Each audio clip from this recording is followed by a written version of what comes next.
Thanks for listening to this audiobook. If you like more of such content, please hit the like and subscribe button. Now let's get to the audiobook. I've studied successful people for 40 years, and though the diversity you find among them is astounding, I've found that they are all alike in one way: how they think. That is the one thing that separates successful people from unsuccessful ones. And here's the good news. How successful people think can be learned. If you change your thinking, you can change your life. Why you should change your thinking. It's hard to overstate the value of changing your thinking. Good thinking can do many things for you: generate revenue, solve problems, and create opportunities. It can take you to a whole new level, personally and professionally. It really can change your life. Consider some things you need to know about changing your thinking. 1. Changed thinking is not automatic. Sadly, a change in thinking doesn't happen on its own. Good ideas rarely go out and find someone. If you want to find a good idea, you must search for it. If you want to become a better thinker, you need to work at it. And once you begin to become a better thinker, the good ideas keep coming.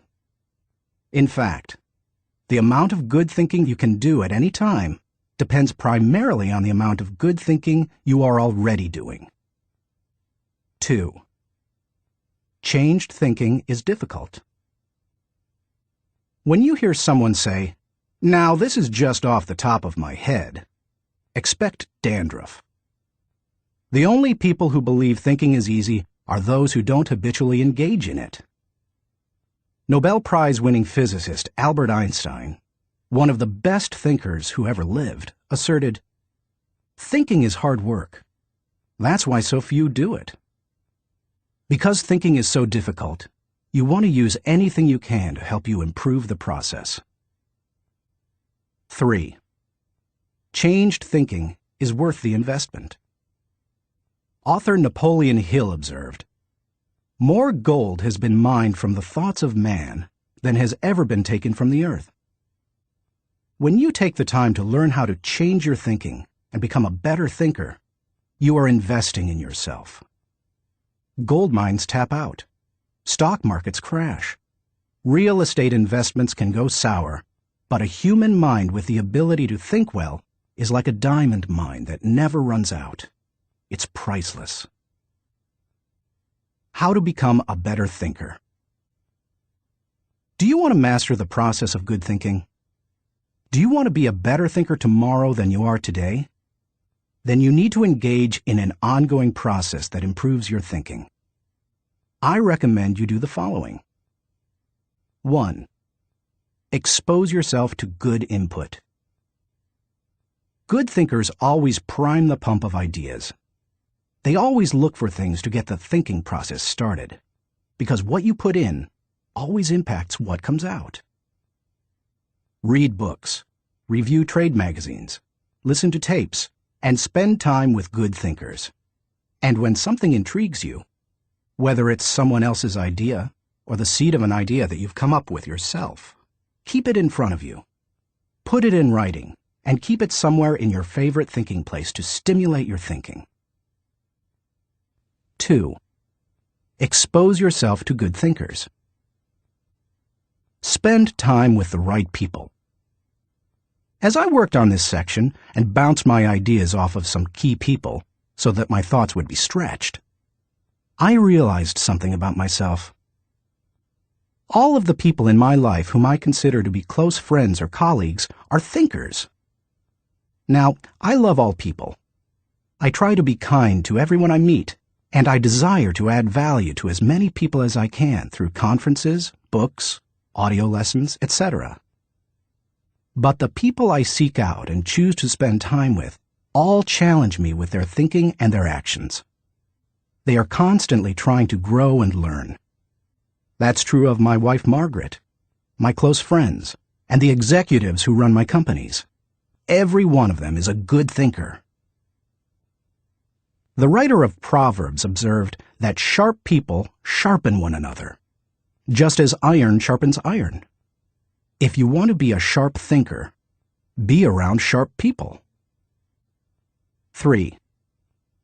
Choose to think good thoughts.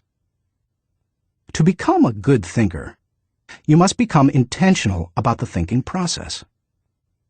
Regularly put yourself in the right place to think, shape, stretch, and land your thoughts. Make it a priority. Remember, thinking is a discipline. Recently, I had breakfast with Dan Cathy, the president of Chick-fil-A, a fast food chain headquartered in the Atlanta area.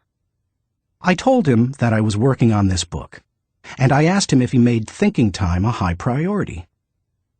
Not only did he say yes, but he told me about what he calls his thinking schedule. It helps him to fight the hectic pace of life that discourages intentional thinking. Dan says he sets aside time just to think for half a day every 2 weeks, for 1 whole day every month, and for 2 or 3 full days every year.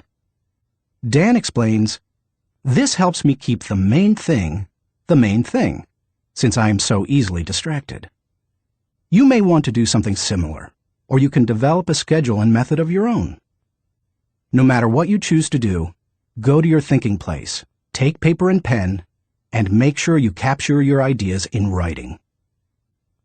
4. Act on your good thoughts. Ideas have a short shelf life. You must act on them before the expiration date. World War I flying ace Eddie Rickenbacker said it all when he remarked, "I can give you a 6-word formula for success. Think things through, then follow through." 5. Allow your emotions to create another good thought. To start the thinking process, you cannot rely on your feelings. In Failing Forward, I wrote that you can act your way into feeling long before you can feel your way into action. If you wait until you feel like doing something, you will likely never accomplish it. The same is true for thinking. You cannot wait until you feel like thinking to do it. However, I found that once you engage in the process of good thinking, you can use your emotions to feed the process and create mental momentum. Try it for yourself. After you go through the disciplined process of thinking and enjoy some success, allow yourself to savor the moment and try riding the mental energy of that success. If you're like me, it's likely to spur additional thoughts and productive ideas. 6. Repeat the process. One good thought does not make a good life. The people who have one good thought and try to ride it for an entire career often end up unhappy or destitute. They are the one-hit wonders, the one-book authors, the one-message speakers, the one-time inventors who spend their life struggling to protect or promote their single idea.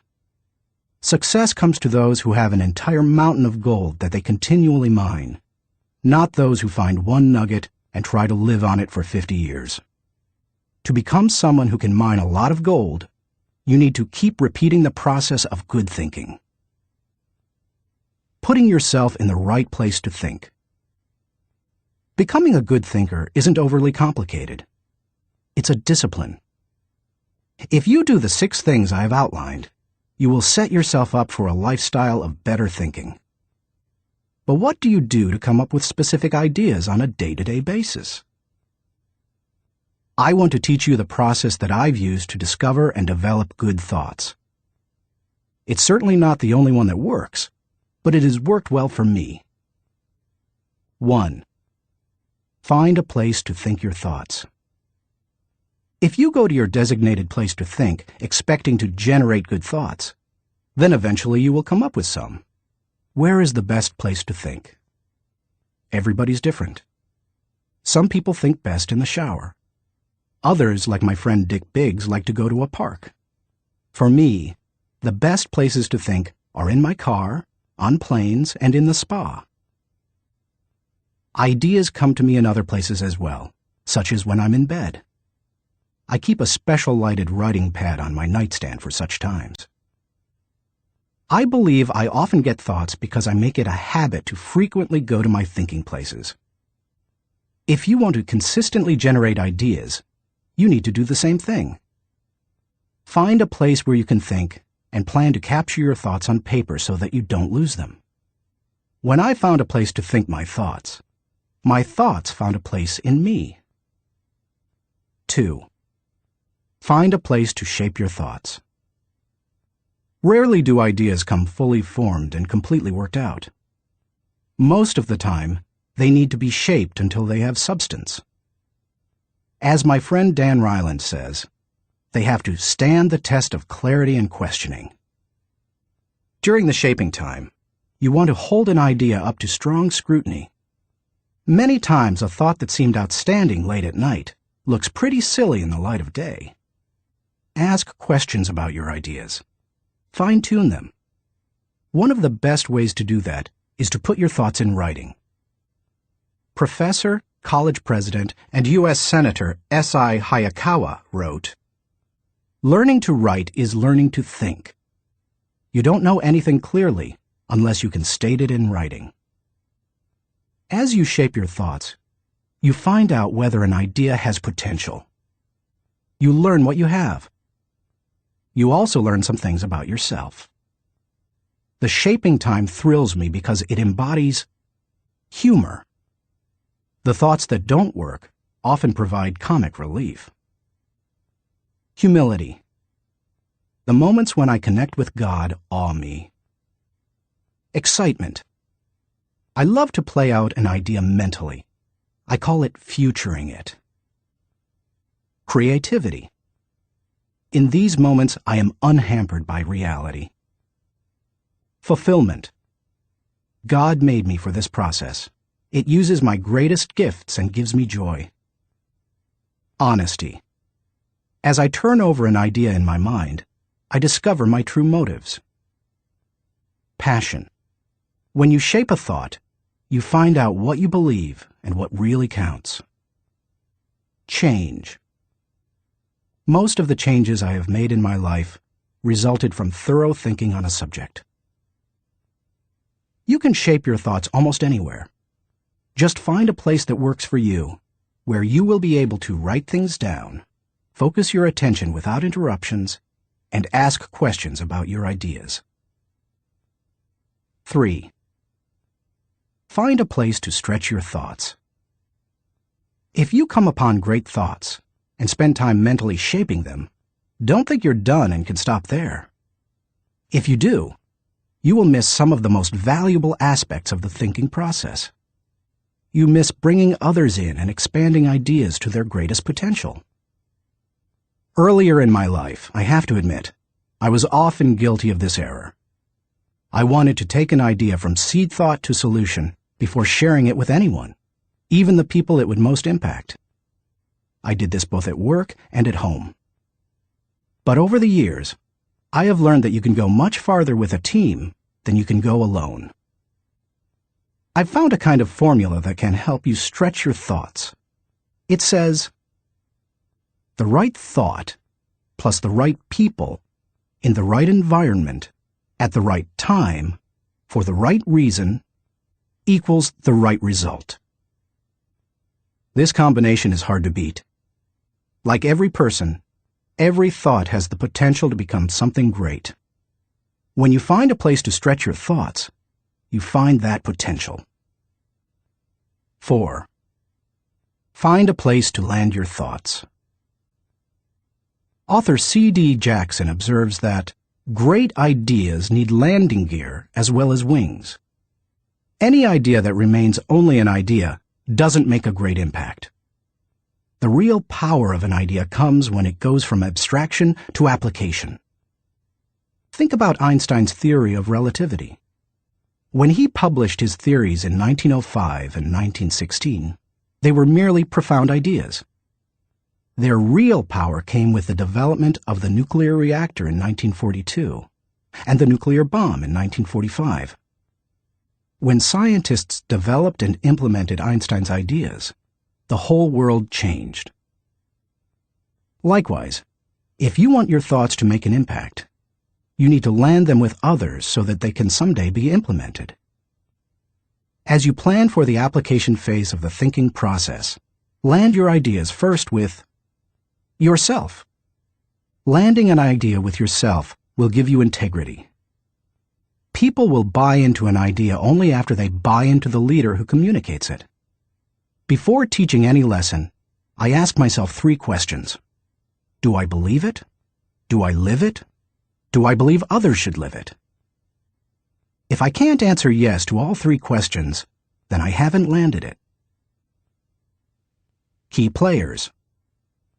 Let's face it, no idea will fly if the influencers don't embrace it. After all, they are the people who carry thoughts from idea to implementation. Those most affected. Landing thoughts with the people on the firing line will give you great insight. Those closest to changes that occur as a result of a new idea can give you a reality read. And that's important, because sometimes even when you've diligently completed the process of creating a thought, shaping it, and stretching it with other good thinkers, you can still miss the mark. 5. Find a place to fly your thoughts. French philosopher Henri-Louis Bergson, who won the Nobel Prize in Literature in 1927, asserted that a person should think like a man of action, act like a man of thought. What good is thinking if it has no application in real life? Thinking divorced from actions cannot be productive. Learning how to master the process of thinking well leads you to productive thinking. If you can develop the discipline of good thinking and turn it into a lifetime habit, then you will be successful and productive all of your life. Once you've created, shaped, stretched, and landed your thoughts, then flying them can be fun and easy. Portrait of a good thinker. You often hear someone say that a colleague or friend is a good thinker, but that phrase means something different to everyone. To one person, it may mean having a high IQ, while to another, it could mean knowing a bunch of trivia, or being able to figure out who done it when reading a mystery novel. I believe that good thinking isn't just one thing. It consists of several specific thinking skills. Becoming a good thinker means developing those skills to the best of your ability. It doesn't matter whether you were born rich or poor. It doesn't matter if you have a 3rd-grade education or possess a PhD. It doesn't matter if you suffer from multiple disabilities or you're the picture of health. No matter what your circumstances, you can learn to be a good thinker. All you must do is be willing to engage in the process every day. In Built to Last, Jim Collins and Jerry Porras describe what it means to be a visionary company, the kind of company that epitomizes the pinnacle of American business. They describe those companies this way. A visionary company is like a great work of art. Think of Michelangelo's scenes from Genesis on the ceiling of the Sistine Chapel, or his statue of David. Think of a great and enduring novel like Huckleberry Finn or Crime and Punishment.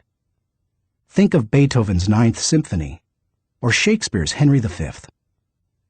Think of a beautifully designed building like the masterpieces of Frank Lloyd Wright or Ludwig Mies van der Rohe. You can't point to any one single item that makes the whole thing work.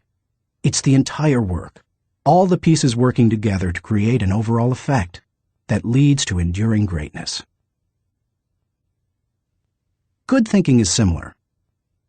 You need all the thinking pieces to become the kind of person who can achieve great things. Those pieces include the following 11 skills. Seeing the wisdom of big picture thinking. Unleashing the potential of focused thinking. Discovering the joy of creative thinking. Recognizing the importance of realistic thinking. Releasing the power of strategic thinking. Feeling the energy of possibility thinking. Embracing the lessons of reflective thinking. Questioning the acceptance of popular thinking. Encouraging the participation of shared thinking. Experiencing the satisfaction of unselfish thinking. Enjoying the Return of Bottom Line Thinking. As you read the chapters dedicated to each kind of thinking, you will discover that they do not try to tell you what to think. They attempt to teach you how to think. As you become acquainted with each skill, you will find that some you do well, others you don't. Learn to develop each of those kinds of thinking, and you will become a better thinker. Master all that you can, including the process of shared thinking, which helps you compensate for your weak areas, and your life will change. How successful people think. Chapter 1. Cultivate big picture thinking. Where success is concerned, people are not measured in inches or pounds or college degrees or family background. They are measured by the size of their thinking. David Schwartz. Big picture thinking can benefit any person in any profession. When somebody like Jack Welch tells a GE employee that the ongoing relationship with a customer is more important than the sale of an individual product, he's reminding them of the big picture. When two parents are fed up with potty training, poor grades, or fender benders, and one reminds the other that the current difficult time is only a temporary season, then they benefit from thinking big picture.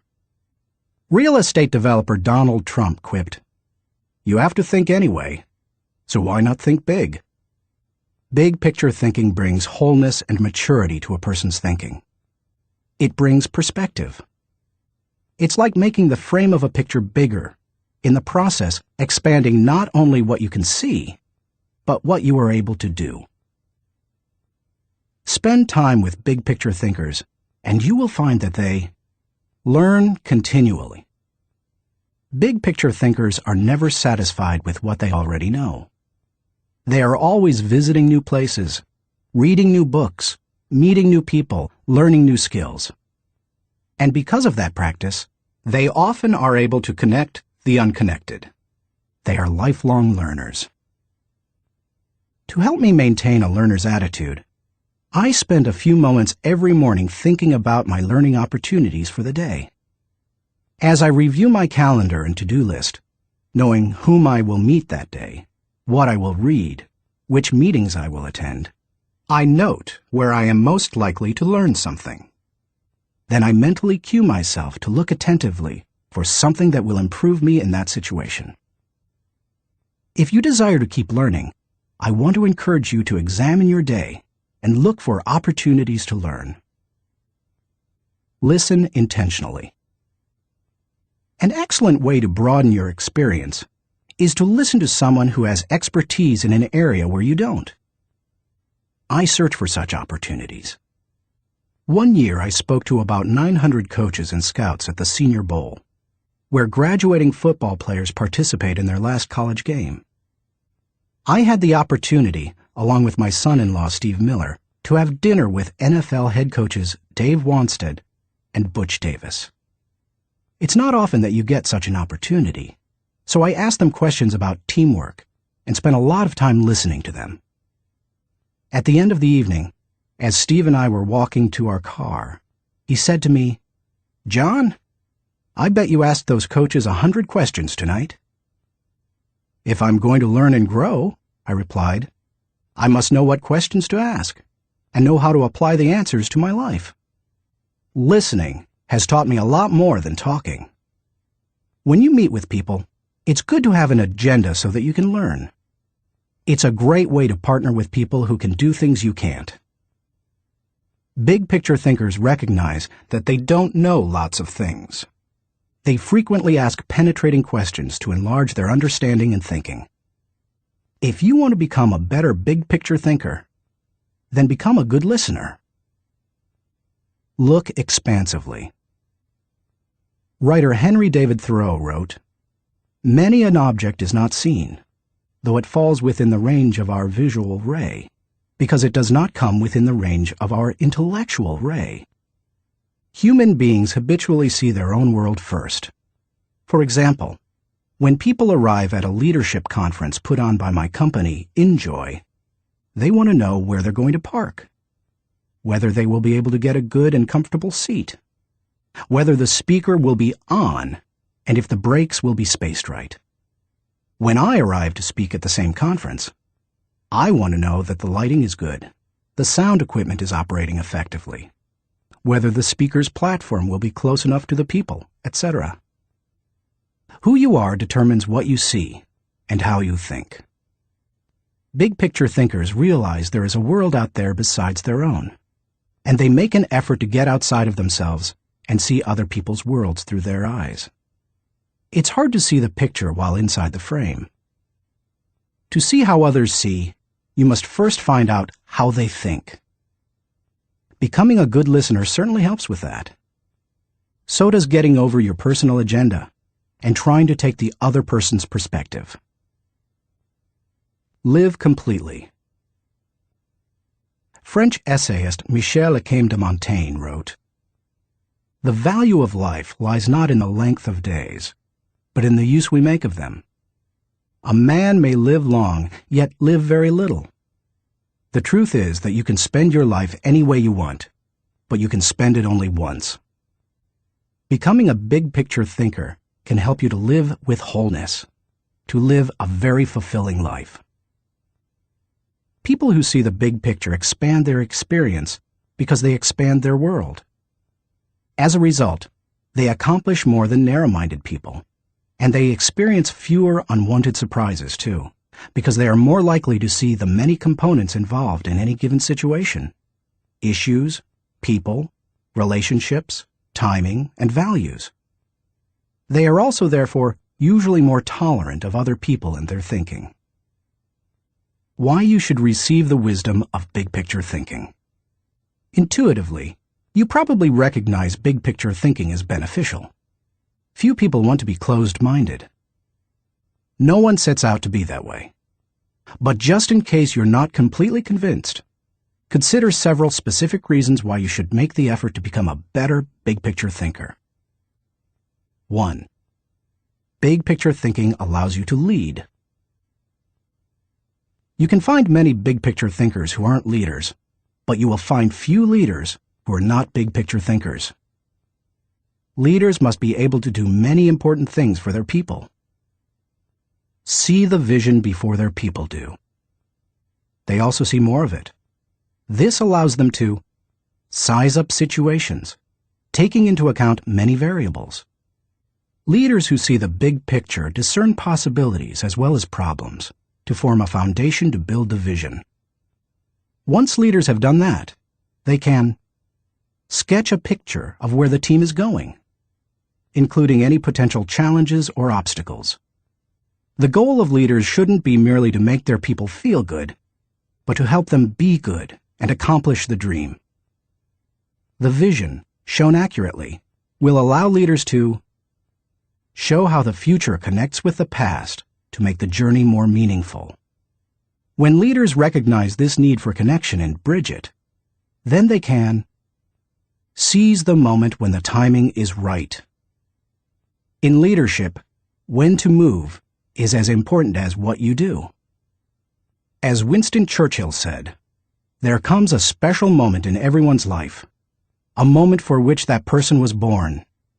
When he seizes it, it is his finest hour. Whether building roads, planning a trip, or moving in leadership, big picture thinking allows you to enjoy more success. People who are constantly looking at the whole picture have the best chance of succeeding in any endeavor. 2. Big picture thinking keeps you on target. Thomas Fuller, chaplain to Charles II of England, observed, "He that is everywhere is nowhere." To get things done, you need focus. However, to get the right things done, you also need to consider the big picture. Only by putting your daily activities in the context of the big picture will you be able to stay on target. As Alvin Toffler says, you've got to think about big things while you're doing small things, so that all the small things go in the right direction. 3. Big picture thinking allows you to see what others see. One of the most important skills you can develop in human relations is the ability to see things from the other person's point of view. It's one of the keys to working with clients, satisfying customers, maintaining a marriage, rearing children, helping those who are less fortunate, etc. All human interactions are enhanced by the ability to put yourself in another person's shoes. How? Look beyond yourself, your own interests, and your own world. When you work to consider an issue from every possible angle, examine it in the light of another's history, discover the interests and concerns of others, and try to set aside your own agenda, you begin to see what others see. And that is a powerful thing. 4. Big picture thinking promotes teamwork. If you participate in any kind of team activity, then you know how important it is that team members see the whole picture, not just their own part. Anytime a person doesn't know how his work fits with that of his teammates, then the whole team is in trouble. The better the grasp team members have of the big picture, the greater their potential to work together as a team. 5. Big picture thinking keeps you from being caught up in the mundane. Let's face it, some aspects of everyday life are absolutely necessary but thoroughly uninteresting. Big picture thinkers don't let the grind get to them because they don't lose sight of the all-important overview. They know that the person who forgets the ultimate is a slave to the immediate. 6. Big picture thinking helps you to chart uncharted territory. Have you ever heard the expression, "We'll cross that bridge when we come to it"? That phrase undoubtedly was coined by someone who had trouble seeing the big picture. The world was built by people who crossed bridges in their minds long before anyone else did. The only way to break new ground or move into uncharted territory is to look beyond the immediate and see the big picture. How to acquire the wisdom of big picture thinking. If you desire to seize new opportunities and open new horizons, then you need to add big picture thinking to your abilities. To become a good thinker, better able to see the big picture, keep in mind the following suggestions. 1.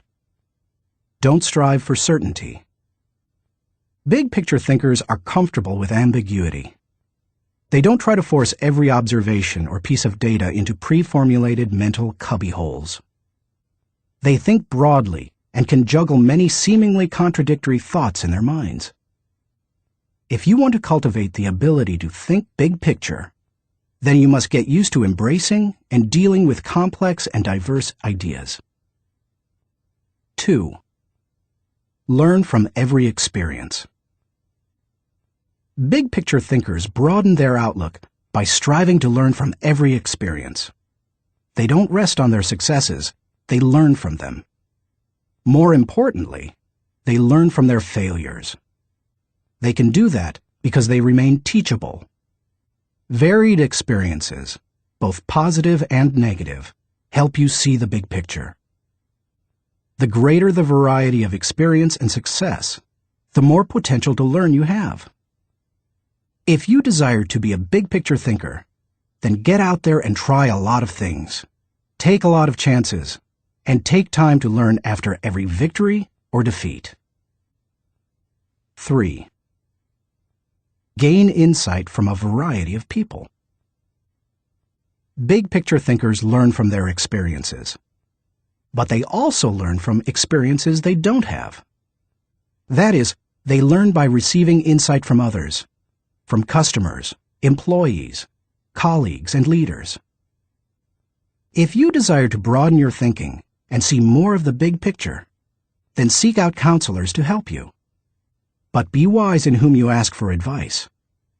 Gaining insight from a variety of people doesn't mean stopping anyone and everyone in hallways and grocery store lines and asking what they think about a given subject. Be selective. Talk to people who know and care about you, who know their field, and who bring experience deeper and broader than your own. 4. Give yourself permission to expand your world. If you want to be a big-picture thinker, you will have to go against the flow of the world. Society wants to keep people in boxes. Most people are married mentally to the status quo. They want what was, not what can be. They seek safety in simple answers. To think big picture, you need to give yourself permission to go a different way, to break new ground, to find new worlds to conquer. And when your world does get bigger, you need to celebrate. Never forget there is more out there in the world than what you've experienced. Keep learning, keep growing, and keep looking at the big picture. If you desire to be a good thinker, that's what you need to do. Thinking question. Am I thinking beyond myself and my world so that I process ideas with a holistic perspective? Chapter 2. Engage in focused thinking. He did each thing as if he did nothing else. Spoken of novelist Charles Dickens. Philosopher Bertrand Russell once asserted, "To be able to concentrate for a considerable time is essential to difficult achievement." Sociologist Robert Lind observed that, "Knowledge is power only if a man knows what facts are not to bother about." Focused thinking removes distractions and mental clutter so that you can concentrate on an issue and think with clarity. Focused thinking can do several things for you. 1. Focused thinking harnesses energy toward a desired goal. Focus can bring energy and power to almost anything, whether physical or mental. If you're learning how to pitch a baseball and you want to develop a good curveball, then focused thinking while practicing will improve your technique. If you need to refine the manufacturing process of your product, focused thinking will help you develop the best method. If you want to solve a difficult mathematics problem, focused thinking helps you break through to the solution. The greater the difficulty of a problem or issue, the more focused thinking time is necessary to solve it. 2. Focused thinking gives ideas time to develop. I love to discover and develop ideas. I often bring my creative team together for brainstorming and creative thinking. When we first get together, we try to be exhaustive in our thinking in order to generate as many ideas as possible. The birthing of a potential breakthrough often results from sharing many good ideas. But to take ideas to the next level, you must shift from being expansive in your thinking to being selective. I have discovered that a good idea can become a great idea when it is given focus time. It's true that focusing on a single idea for a long time can be very frustrating. I've often spent days focusing on a thought and trying to develop it, only to find that I could not improve the idea. But sometimes, my perseverance in focused thinking pays off. That brings me great joy. And when focused thinking is at its best, not only does the idea grow, but so do I. 3.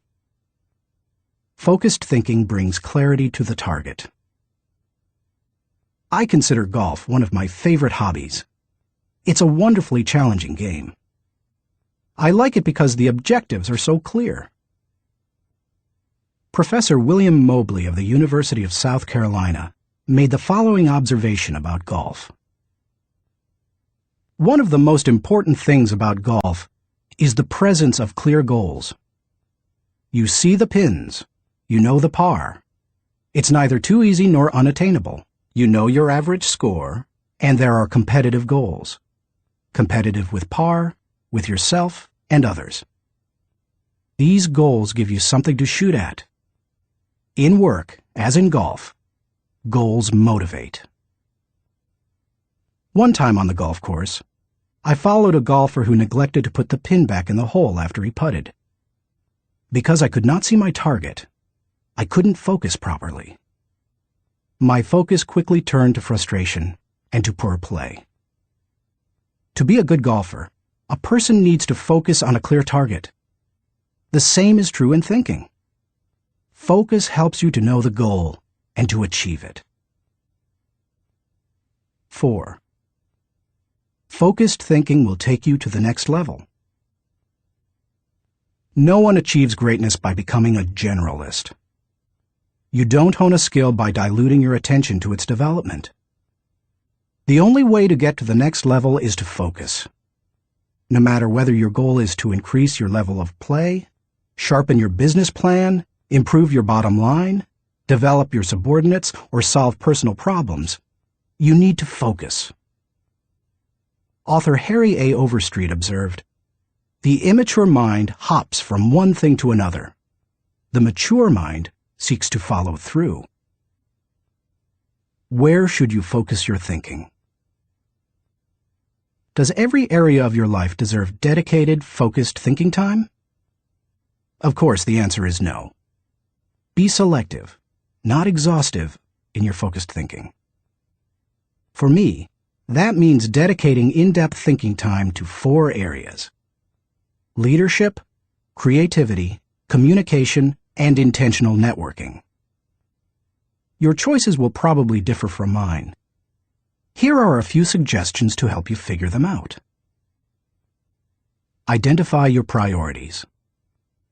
First, take into account your priorities for yourself, your family, and your team. Author, consultant, and award-winning thinker Edward de Bono quipped, "A conclusion is the place where you get tired of thinking." Unfortunately, many people land on priorities based on where they run out of steam. You certainly don't want to do that. Nor do you want to let others set your agenda. There are many ways to determine priorities. If you know yourself well, begin by focusing on your strengths, the things that make best use of your skills and God-given talents. You might also focus on what brings the highest return and reward. Do what you enjoy most and do best. You could use the 80-20 rule. Give 80% of your effort to the top 20%, most important, activities. Another way is to focus on exceptional opportunities that promise a huge return. It comes down to this. Give your attention to the areas that bear fruit. Discover your gifts. Not all people are self-aware and have a good handle on their own skills, gifts, and talents. They are a little like the comic strip character Charlie Brown. One day after striking out in a baseball game, he says, "Rats! I'll never be a big league player. I just don't have it. All my life I've dreamed of playing in the big leagues, but I'll never make it." To which Lucy replies, "Charlie Brown, you're thinking too far ahead. What you need to do is set more immediate goals for yourself." For a moment, Charlie Brown sees a ray of hope. "Immediate goals?" he says. "Yes," answers Lucy. "Start with the next inning. When you go out to pitch, see if you can walk out to the mound without falling down." I've met many individuals who grew up in a household full of Lucys. They received little encouragement or affirmation, and as a result, seem at a loss for direction. If you have that kind of background, you need to work extra hard to figure out what your gifts are. Take a personality profile such as DISC or Myers-Briggs.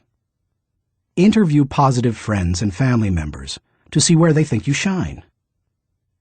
Spend some time reflecting on past successes. If you're going to focus your thinking in your areas of strength, you need to know what they are.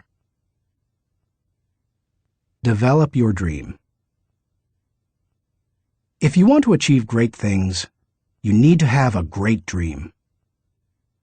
If you're not sure of your dream, use your focused thinking time to help you discover it. If your thinking has returned to a particular area time after time, you may be able to discover your dream there. Give it more focused time and see what happens. Once you find your dream, move forward without second-guessing. Take the advice of Satchel Paige.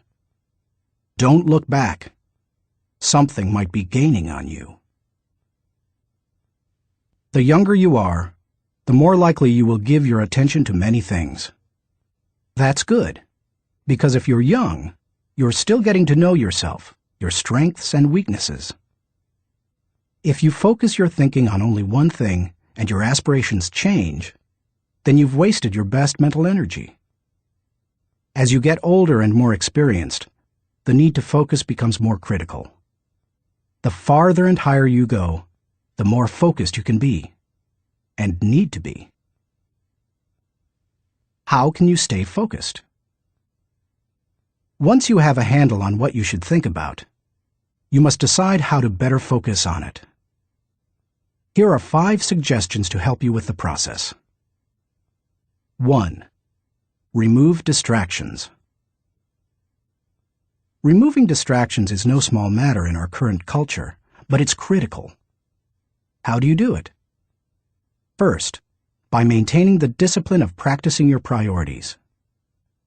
Don't do easy things first, or hard things first, or urgent things first. Do first things first, the activities that give you the highest return. In that way, you keep the distractions to a minimum. Second, insulate yourself from distractions.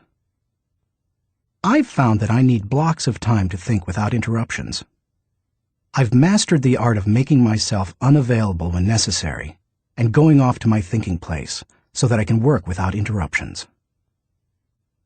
Because of my responsibilities as founder of 3 companies, however, I am always aware of the tension between my need to remain accessible to others as a leader and my need to withdraw from them to think.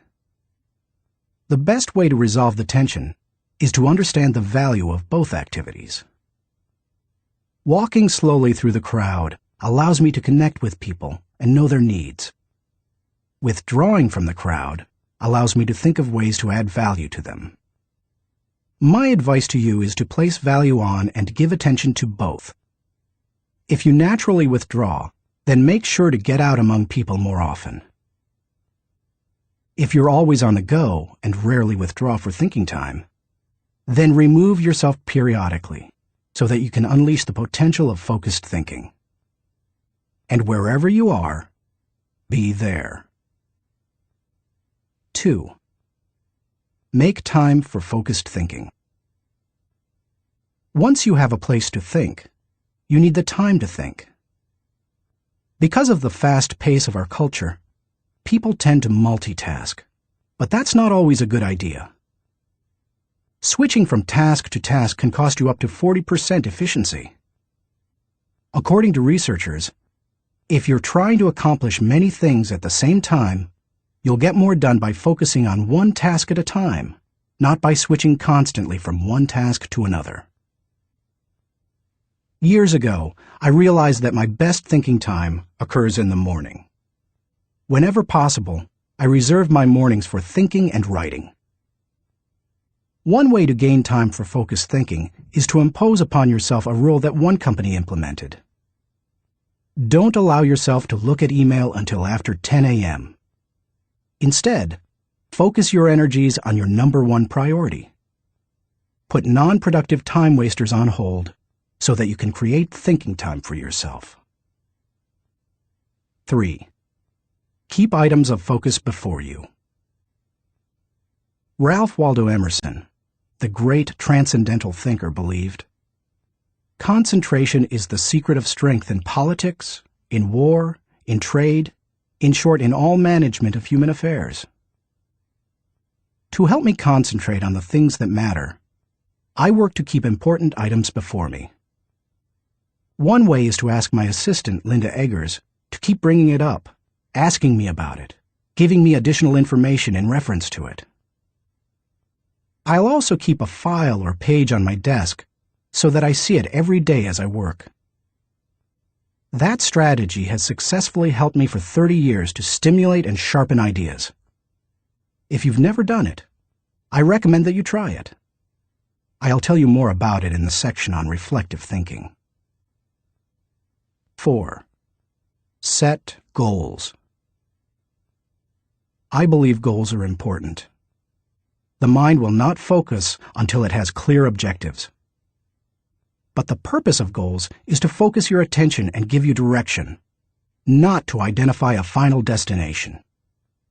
As you think about your goals, note that they should be clear enough to be kept in focus, close enough to be achieved, helpful enough to change lives. Those guidelines will get you going. And be sure to write down your goals.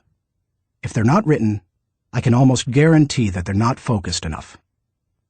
And if you really want to make sure they're focused, take the advice of David Belasco, who says, "If you can't write your idea on the back of my business card, you don't have a clear idea."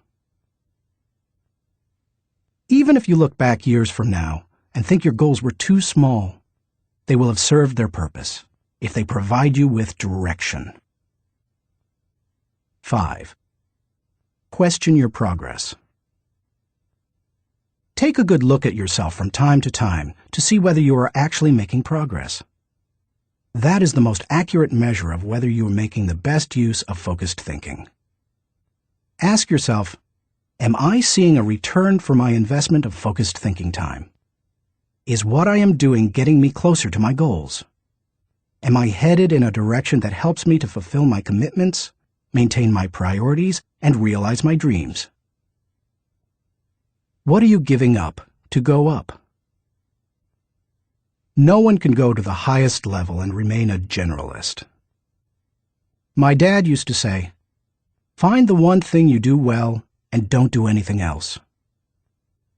I've found that to do well at a few things, I've had to give up many things. As I worked on this chapter, I spent some time reflecting on the kinds of things I've given up. Here are the main ones. I can't know everyone. I love people, and I'm outgoing. Put me into a room full of people and I feel energized.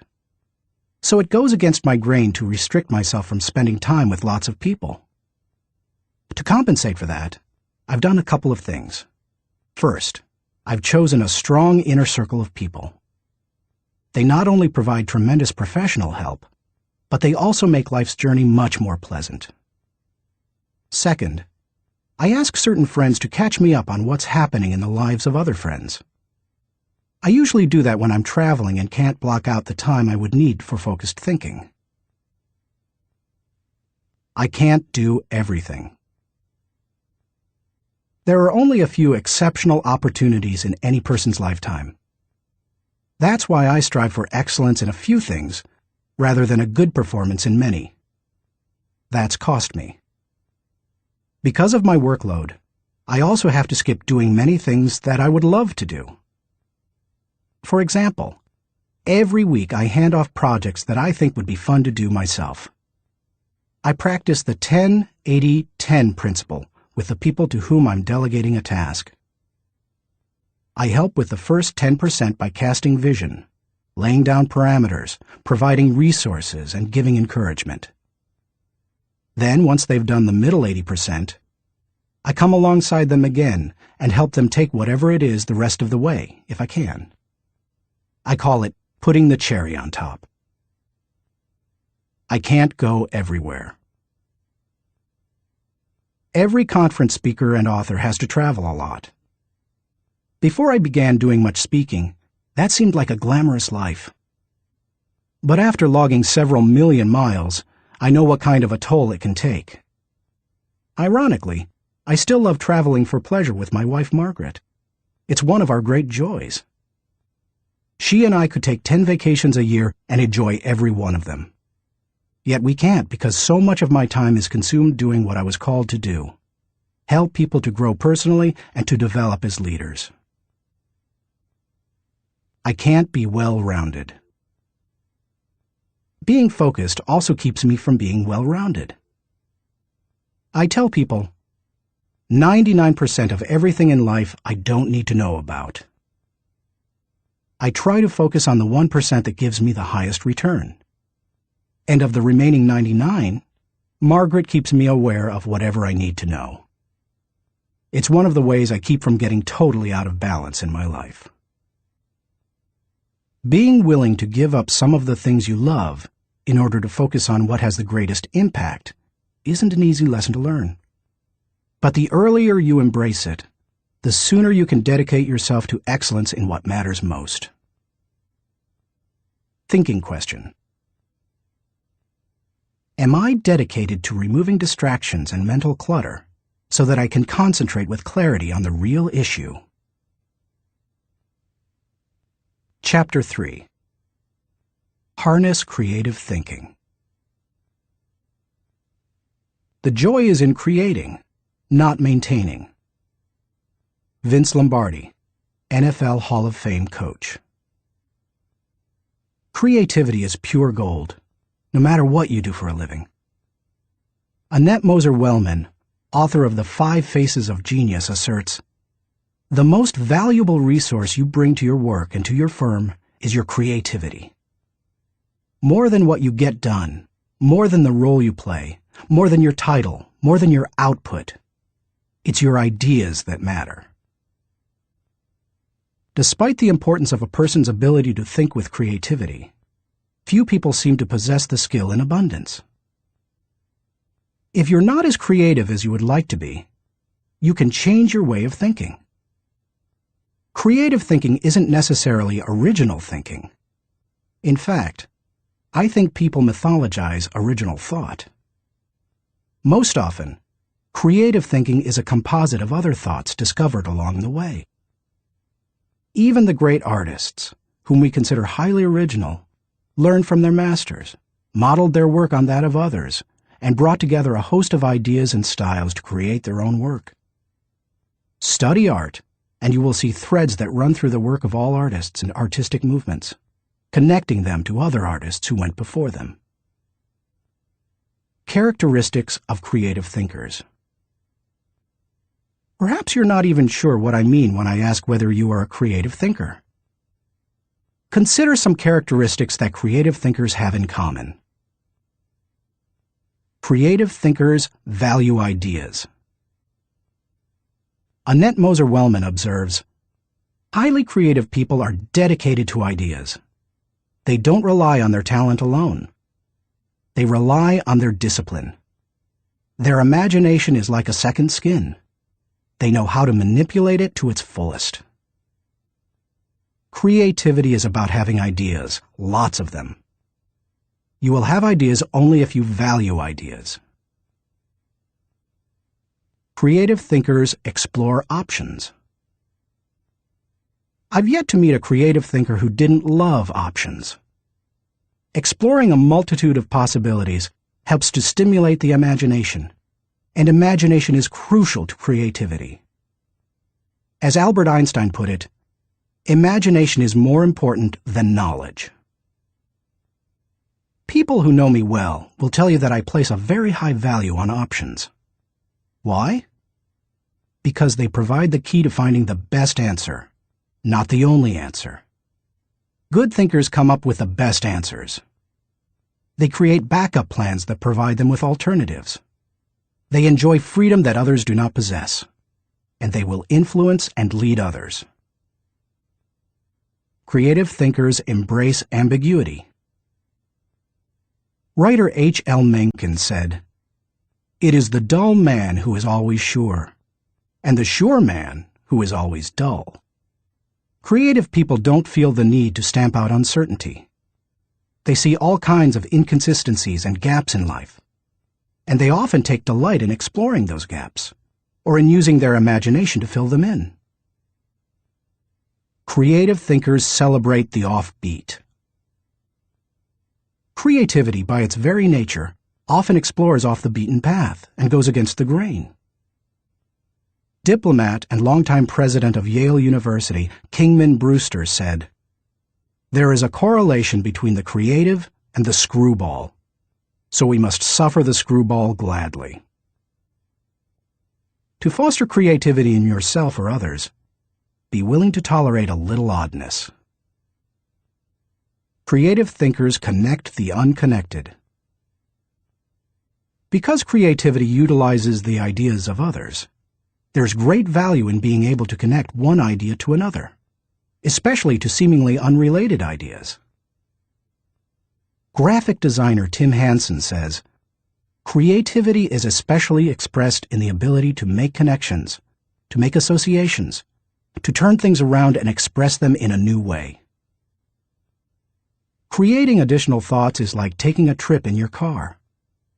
You may know where you are going, but only as you move toward your destination can you see and experience things in a way not possible before you started. Creative thinking works something like this. Think, then collect, then create, then correct, then connect. Once you begin to think, you are free to collect. You ask yourself, what material relates to this thought? Once you have the material, you ask, what ideas can make the thought better? That can start to take an idea to the next level. After that, you can correct or refine it by asking, what changes can make these ideas better? Finally, you connect the ideas by positioning them in the right context to make the thought complete and powerful. Creative thinkers don't fear failure. Creativity demands the ability to be unafraid of failure, because creativity equals failure. You may be surprised to hear such a statement, but it's true. Charles Frankel asserts that anxiety is the essential condition of intellectual and artistic creation. Creativity requires a willingness to look stupid. It means getting out on a limb, knowing that the limb often breaks. Creative people know these things and still keep searching for new ideas. They just don't let the ideas that don't work prevent them from coming up with more ideas that do work. Why you should discover the joy of creative thinking. Creativity can improve a person's quality of life. Here are 5 specific things creative thinking has the potential to do for you. 1. Creative thinking adds value to everything. Wouldn't you enjoy a limitless reservoir of ideas that you could draw upon at any time? That's what creative thinking gives you. For that reason, no matter what you are currently able to do, creativity can increase your capabilities. Creativity is being able to see what everybody else has seen and think what nobody else has thought, so that you can do what nobody else has done. Sometimes, creative thinking lies along the lines of invention, where you break new ground. Other times, it moves along the lines of innovation, which helps you to do old things in a new way. But either way, it's seeing the world through sufficiently new eyes so that new solutions appear. That always adds value. 2. Creative thinking compounds. Over the years, I've found that creative thinking is hard work, but creative thinking compounds given enough time and focus. Perhaps more than any other kind of thinking, creative thinking builds on itself and increases the creativity of the thinker. Poet Maya Angelou observed, "You can't use up creativity. The more you use, the more you have." Sadly, too often creativity is smothered rather than nurtured. There has to be a climate in which new ways of thinking, perceiving, questioning are encouraged. If you cultivate creative thinking in an environment that nurtures creativity, there's no telling what kind of ideas you can come up with.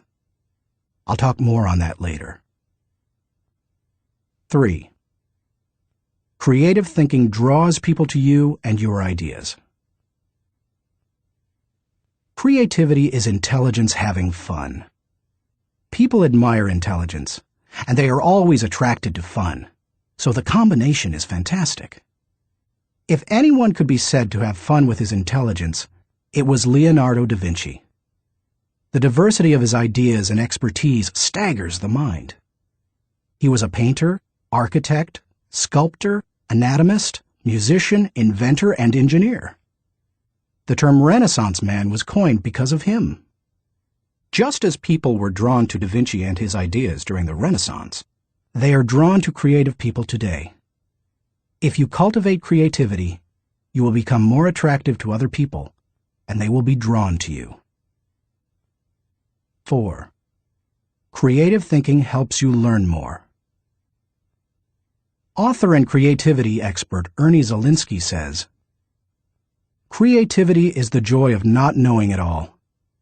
The joy of not knowing it all refers to the realization that we seldom, if ever, have all the answers. We always have the ability to generate more solutions to just about any problem. Being creative is being able to see or imagine a great deal of opportunity to life's problems. Creativity is having options."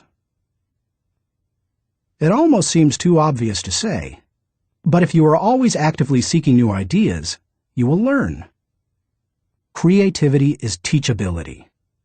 It's seeing more solutions than problems.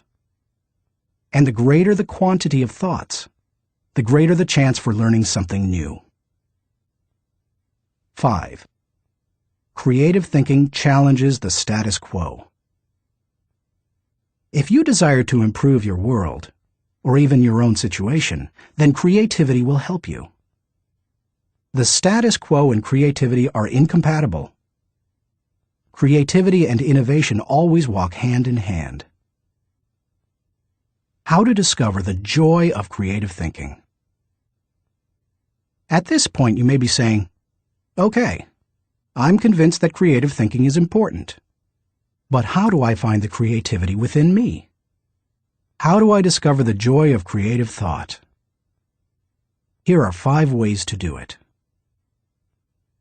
1. Remove creativity killers. Economics professor and humor author Stephen Leacock said, "Personally, I would sooner have written Alice in Wonderland than the whole Encyclopedia Britannica." He valued the warmth of creativity over cold facts. If you do too, then you need to eliminate attitudes that devalue creative thinking. Take a look at the following phrases. They are almost guaranteed to kill creative thinking anytime you hear or think them. "I'm not a creative person." "Follow the rules." "Don't ask questions." "Don't be different." "Stay within the lines." "There is only one way." "Don't be foolish." Be practical. Be serious. Think of your image. That's not logical. It's not practical. It's never been done. It can't be done. It didn't work for them. We tried that before. It's too much work. We can't afford to make a mistake. It will be too hard to administer. We don't have the time. We don't have the money. Yes, but... Play is frivolous. Failure is final. If you think you have a great idea, don't let anyone talk you out of it, even if it sounds foolish. Don't let yourself or anyone else subject you to creativity killers. After all, you can't do something new and exciting if you force yourself to stay in the same old rut. Don't just work harder at the same old thing. Make a change. 2. Think creatively by asking the right questions. Creativity is largely a matter of asking the right questions. Management trainer Sir Anthony Jay said, "The uncreative mind can spot wrong answers, but it takes a creative mind to spot wrong questions." Wrong questions shut down the process of creative thinking. They direct thinkers down the same old path, or they chide them into believing that thinking isn't necessary at all. To stimulate creative thinking, ask yourself questions such as, why must it be done this way? What is the root problem? What are the underlying issues? What does this remind me of? What is the opposite? What metaphor or symbol helps to explain it? Why is it important? What's the hardest or most expensive way to do it? Who has a different perspective on this? What happens if we don't do it at all? You get the idea. and you can probably come up with better questions yourself. Physicist Tom Hirschfeld observed, "If you don't ask, 'Why this?' often enough, somebody will ask, 'Why you?' If you want to think creatively, you must ask good questions. You must challenge the process." 3. Develop a creative environment. Charlie Brower said, "A new idea is delicate. It can be killed by a sneer or a yawn. It can be stabbed to death by a quip and worried to death by a frown on the right man's brow. Negative environments kill thousands of great ideas every minute." A creative environment, on the other hand, becomes like a greenhouse where ideas get seeded, sprout up, and flourish. A creative environment encourages creativity. David Hills says, "Studies of creativity suggest that the biggest single variable of whether or not employees will be creative is whether they perceive they have permission. When innovation and good thinking are openly encouraged and rewarded, then people see that they have permission to be creative." A creative environment places a high value on trust among team members and individuality. Creativity always risks failure. That's why trust is so important to creative people.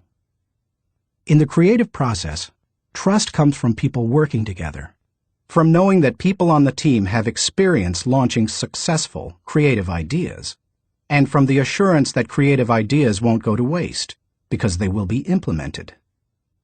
A creative environment embraces those who are creative. Creative people celebrate the offbeat. How should creative people be treated? I take the advice of Tom Peters. Weed out the dullards, nurture the nuts. I do that by spending time with them, which I enjoy anyway. I especially like to pull people into brainstorming sessions. People look forward to an invitation to such meetings because the time will be filled with energy, ideas, and laughter. And the odds are high that a new project, seminar, or business strategy will result. When that happens, they also know a party's coming. A creative environment focuses on innovation, not just invention. Sam Weston, creator of the popular action figure G.I. Joe, said, "Truly groundbreaking ideas are rare, but you don't necessarily need one to make a career out of creativity." My definition of creativity is the logical combination of two or more existing elements that result in a new concept. The best way to make a living with your imagination is to develop innovative applications, not imagine completely new concepts. Creative people say, "Give me a good idea, and I'll give you a better idea." A creative environment is willing to let people go outside the lines. Most people automatically stay within lines, even if those lines have been arbitrarily drawn or are terribly out of date. Remember, most limitations we face are not imposed on us by others. We place them on ourselves. Lack of creativity often falls into that category. If you want to be more creative, challenge boundaries. Inventor Charles Kettering said, "All human development, no matter what form it takes, must be outside the rules. Otherwise, we would never have anything new." A creative environment takes that into account. A creative environment appreciates the power of a dream. A creative environment promotes the freedom of a dream. A creative environment encourages the use of a blank sheet of paper and the question, if we could draw a picture of what we want to accomplish, what would that look like? A creative environment allowed Martin Luther King Jr. to speak with passion and declare to millions, "I have a dream," not "I have a goal." Goals may give focus, but dreams give power. Dreams expand the world. That is why James Allen suggested that dreamers are the saviors of the world. The more creativity-friendly you can make your environment, the more potential it has to become creative. 4. Spend time with other creative people. What if the place you work has an environment hostile to creativity, and you possess little ability to change it? One possibility is to change jobs. But what if you desire to keep working there despite the negative environment? Your best option is to find a way to spend time with other creative people.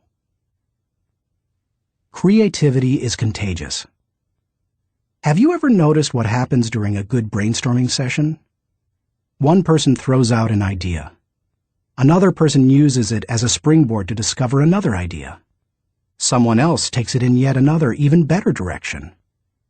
Then somebody grabs hold of it and takes it to a whole new level. The interplay of ideas can be electric. I have a strong group of creative individuals in my life.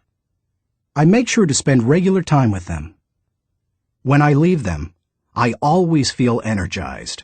I'm full of ideas, and I see things differently.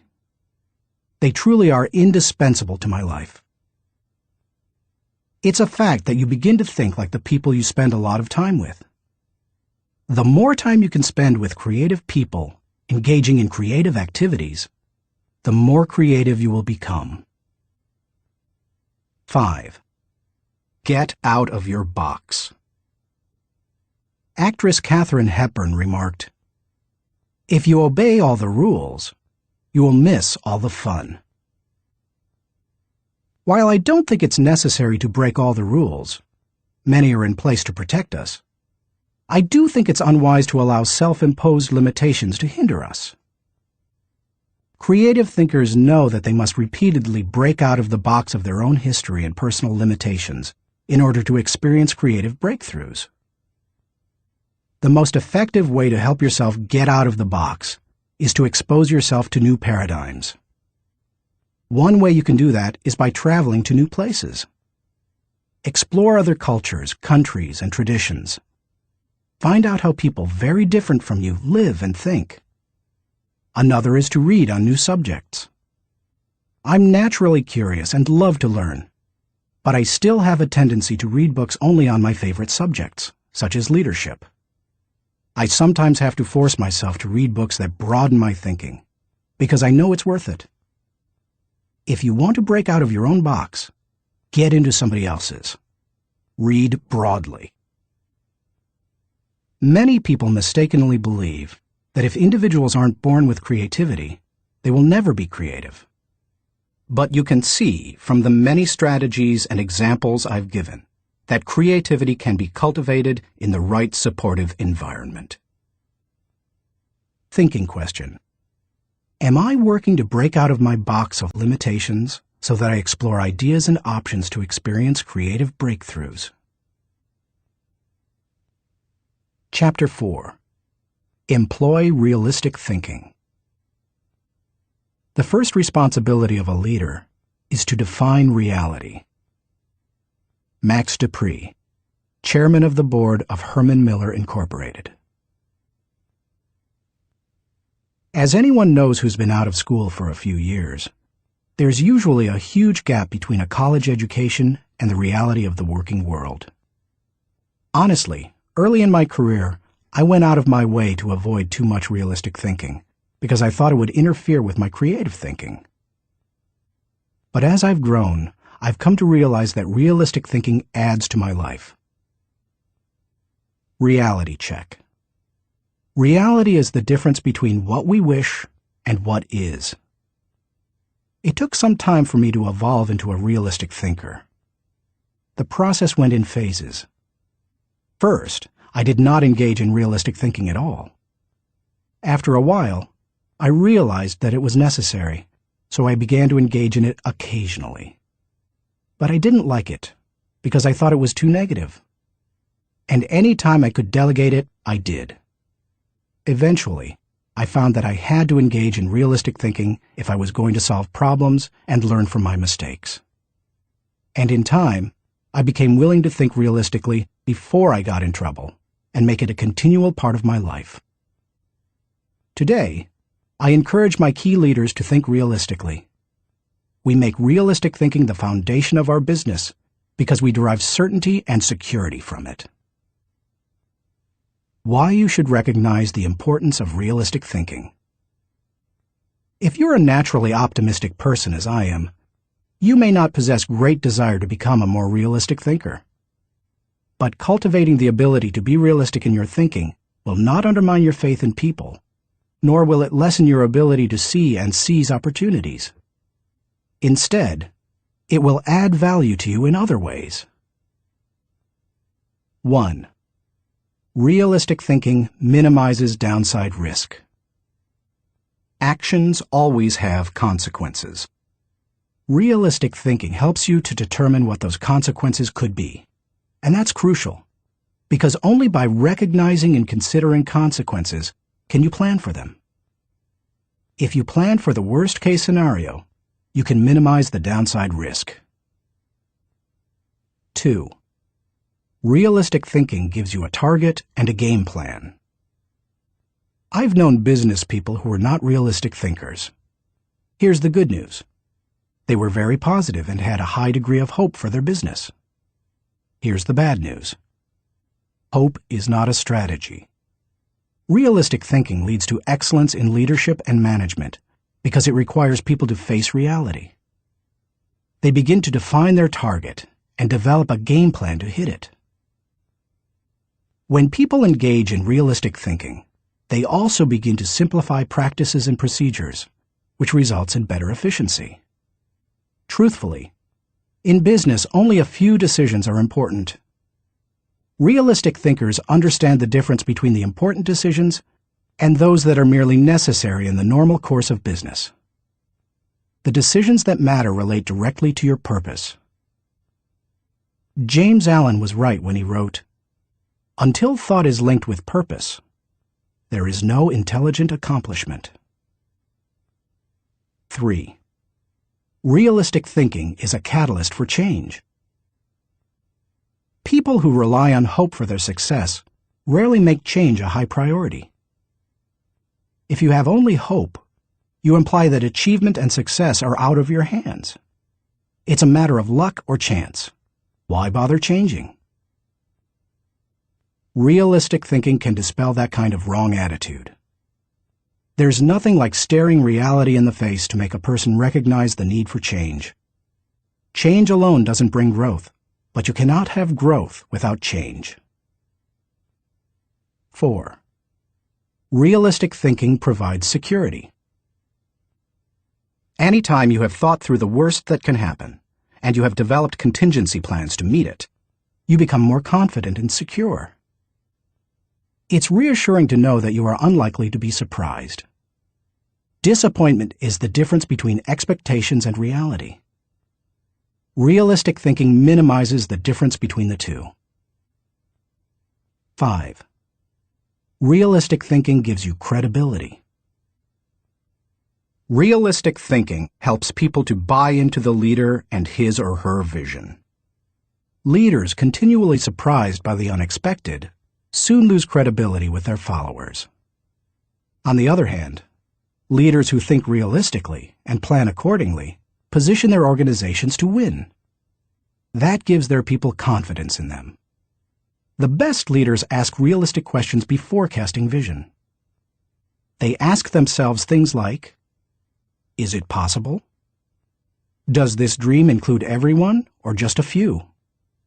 Have I identified and articulated the areas that will make this dream difficult to achieve? 6.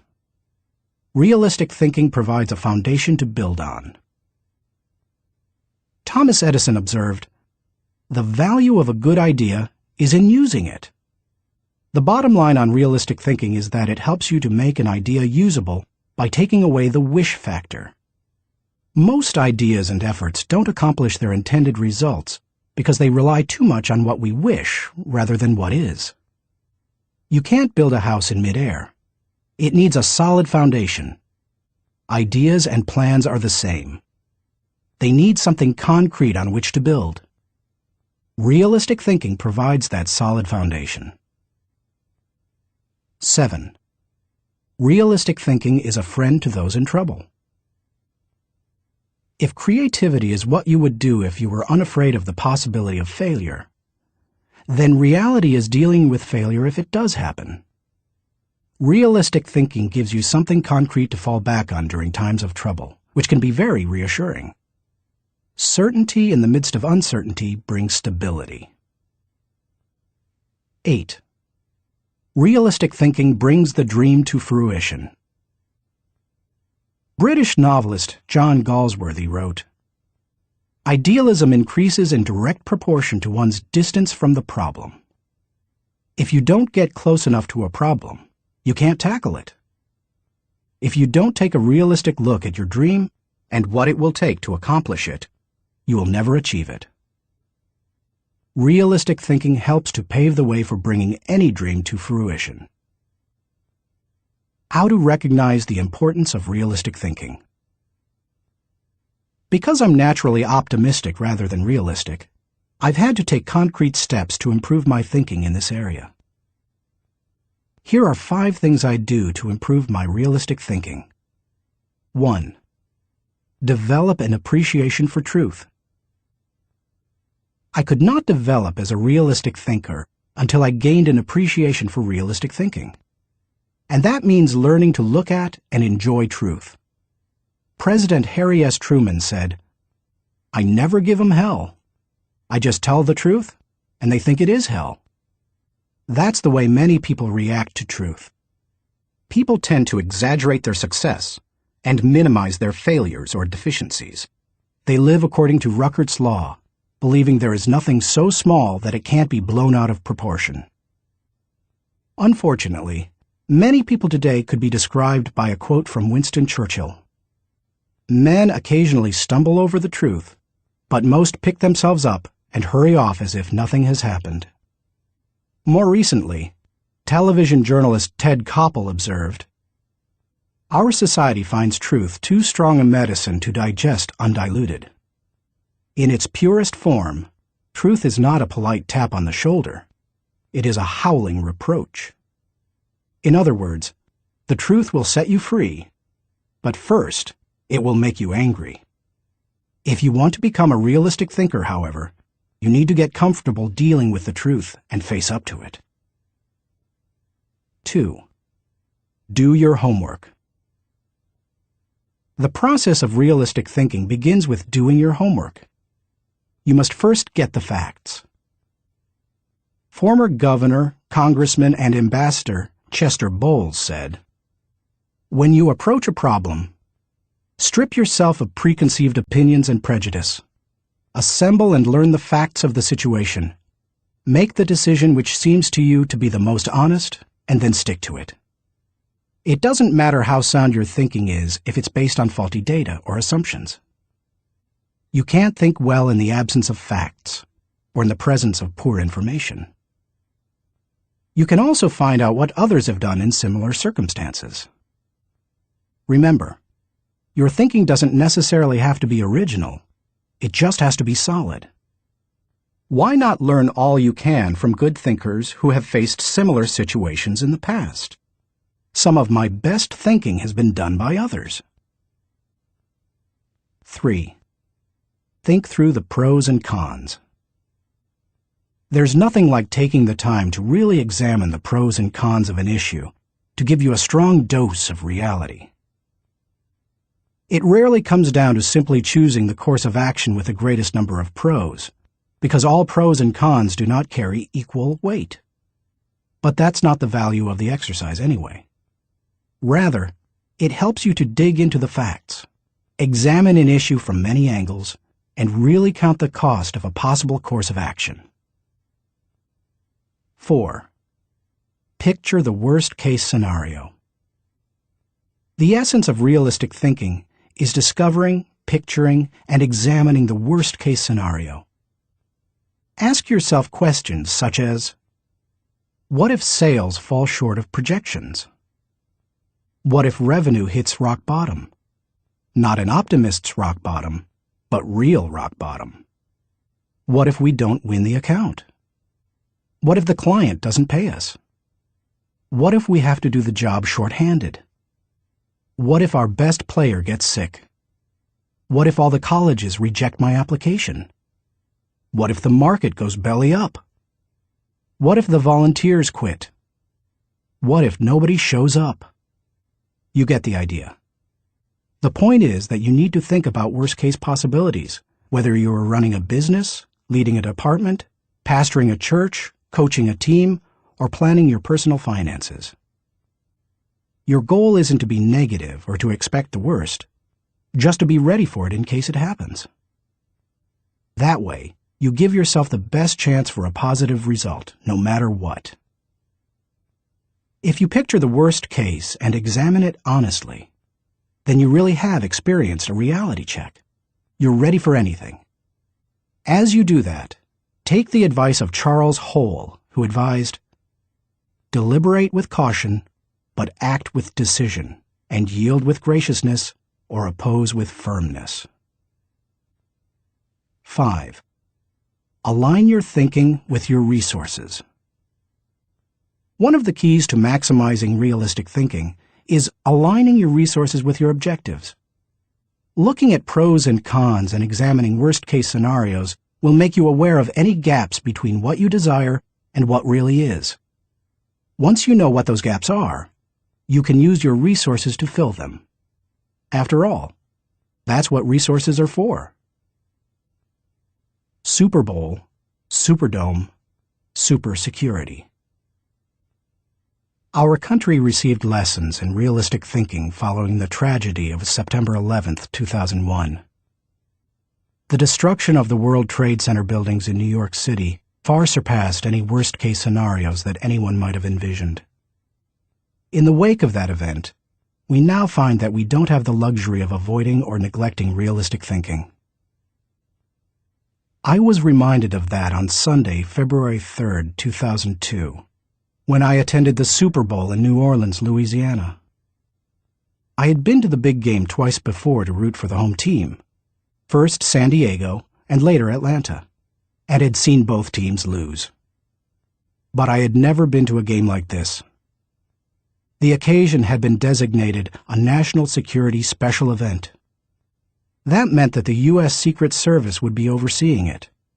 Military personnel would work with local law enforcement, and security would be of the highest caliber. The Secret Service brought in several hundred agents and secured the area.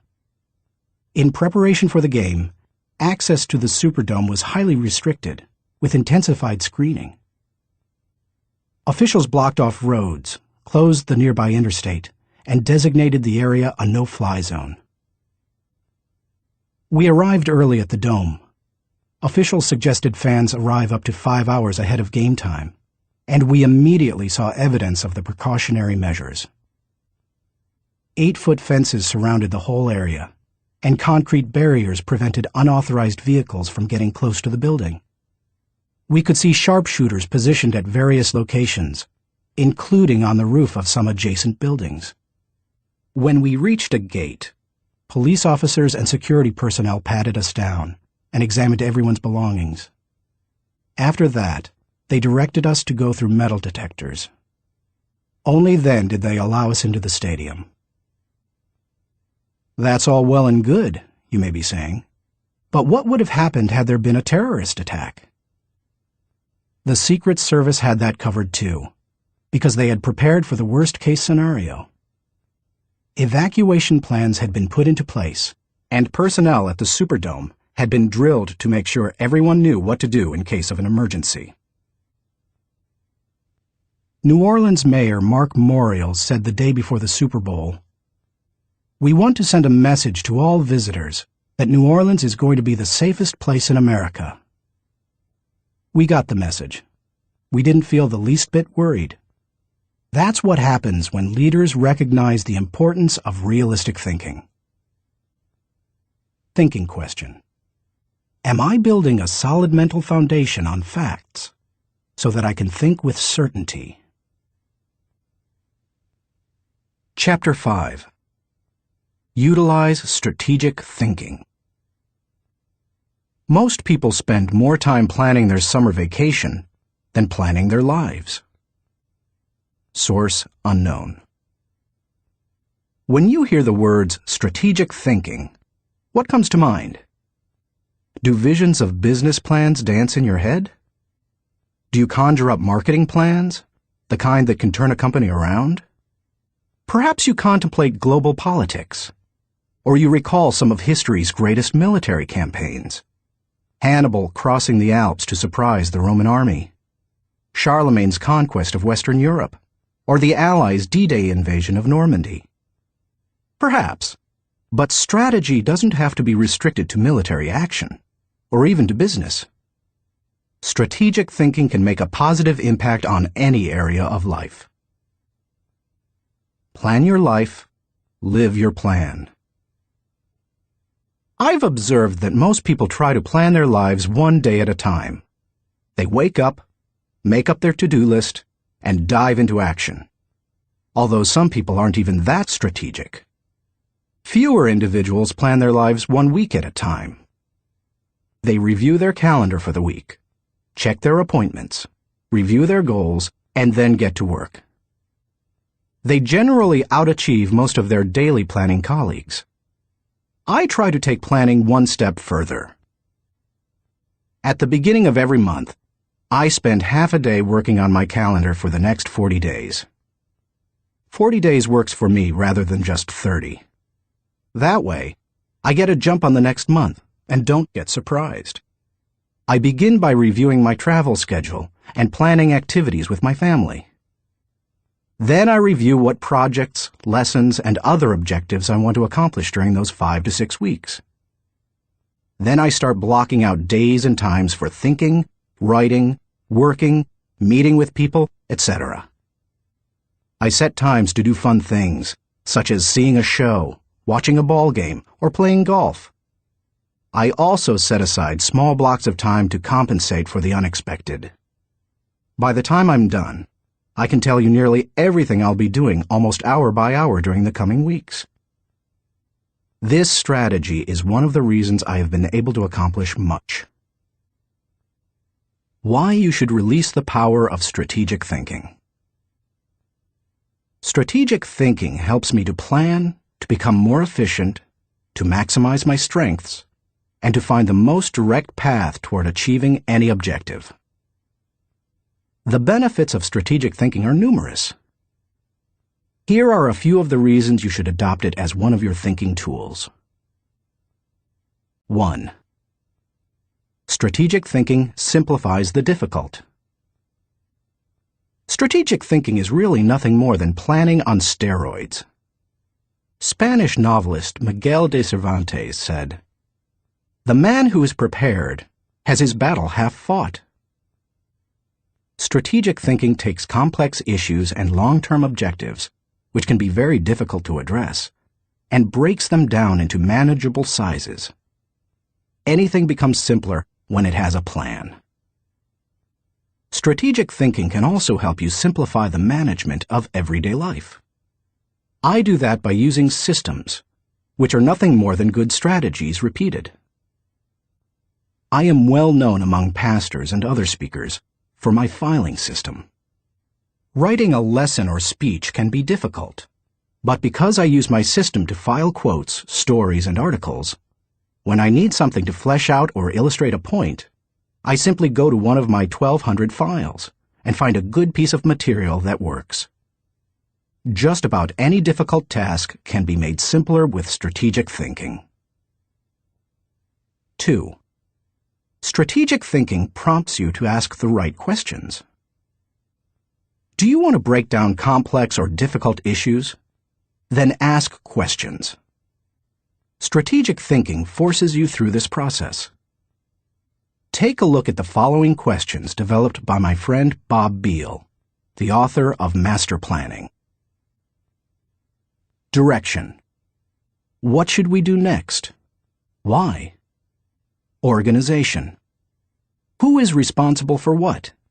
Who is responsible for whom? Do we have the right people in the right places? Cash. What is our projected income, expense, net? Can we afford it? How can we afford it? Tracking. Are we on target? Overall evaluation. Are we achieving the quality we expect and demand of ourselves? Refinement.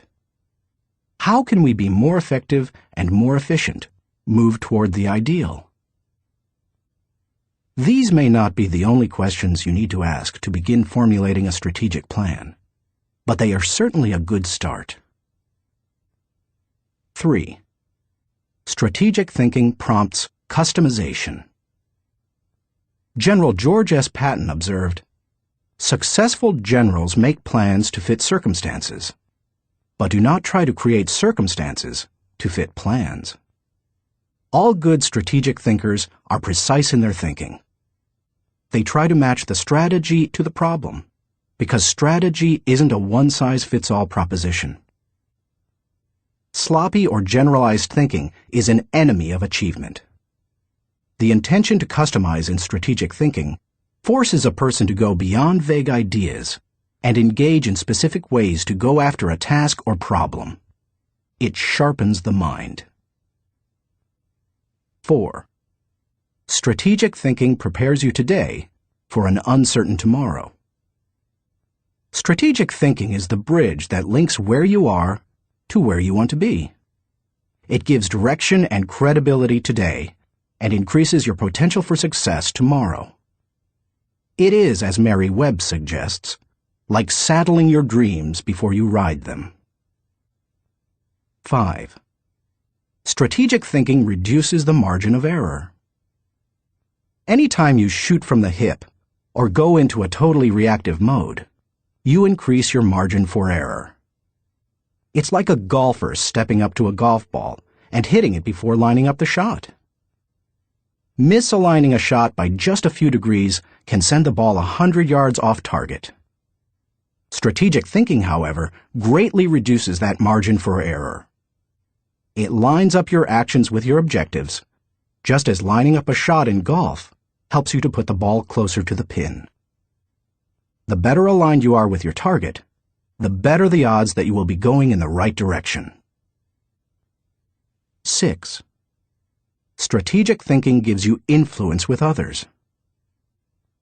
One executive confided in another, "Our company has a short-range plan and a long-range plan. Our short-range plan is to stay afloat long enough to make it to our long-range plan." That's hardly a strategy, yet that's the position where some business leaders put themselves. There's more than one problem with neglecting strategic thinking in that way.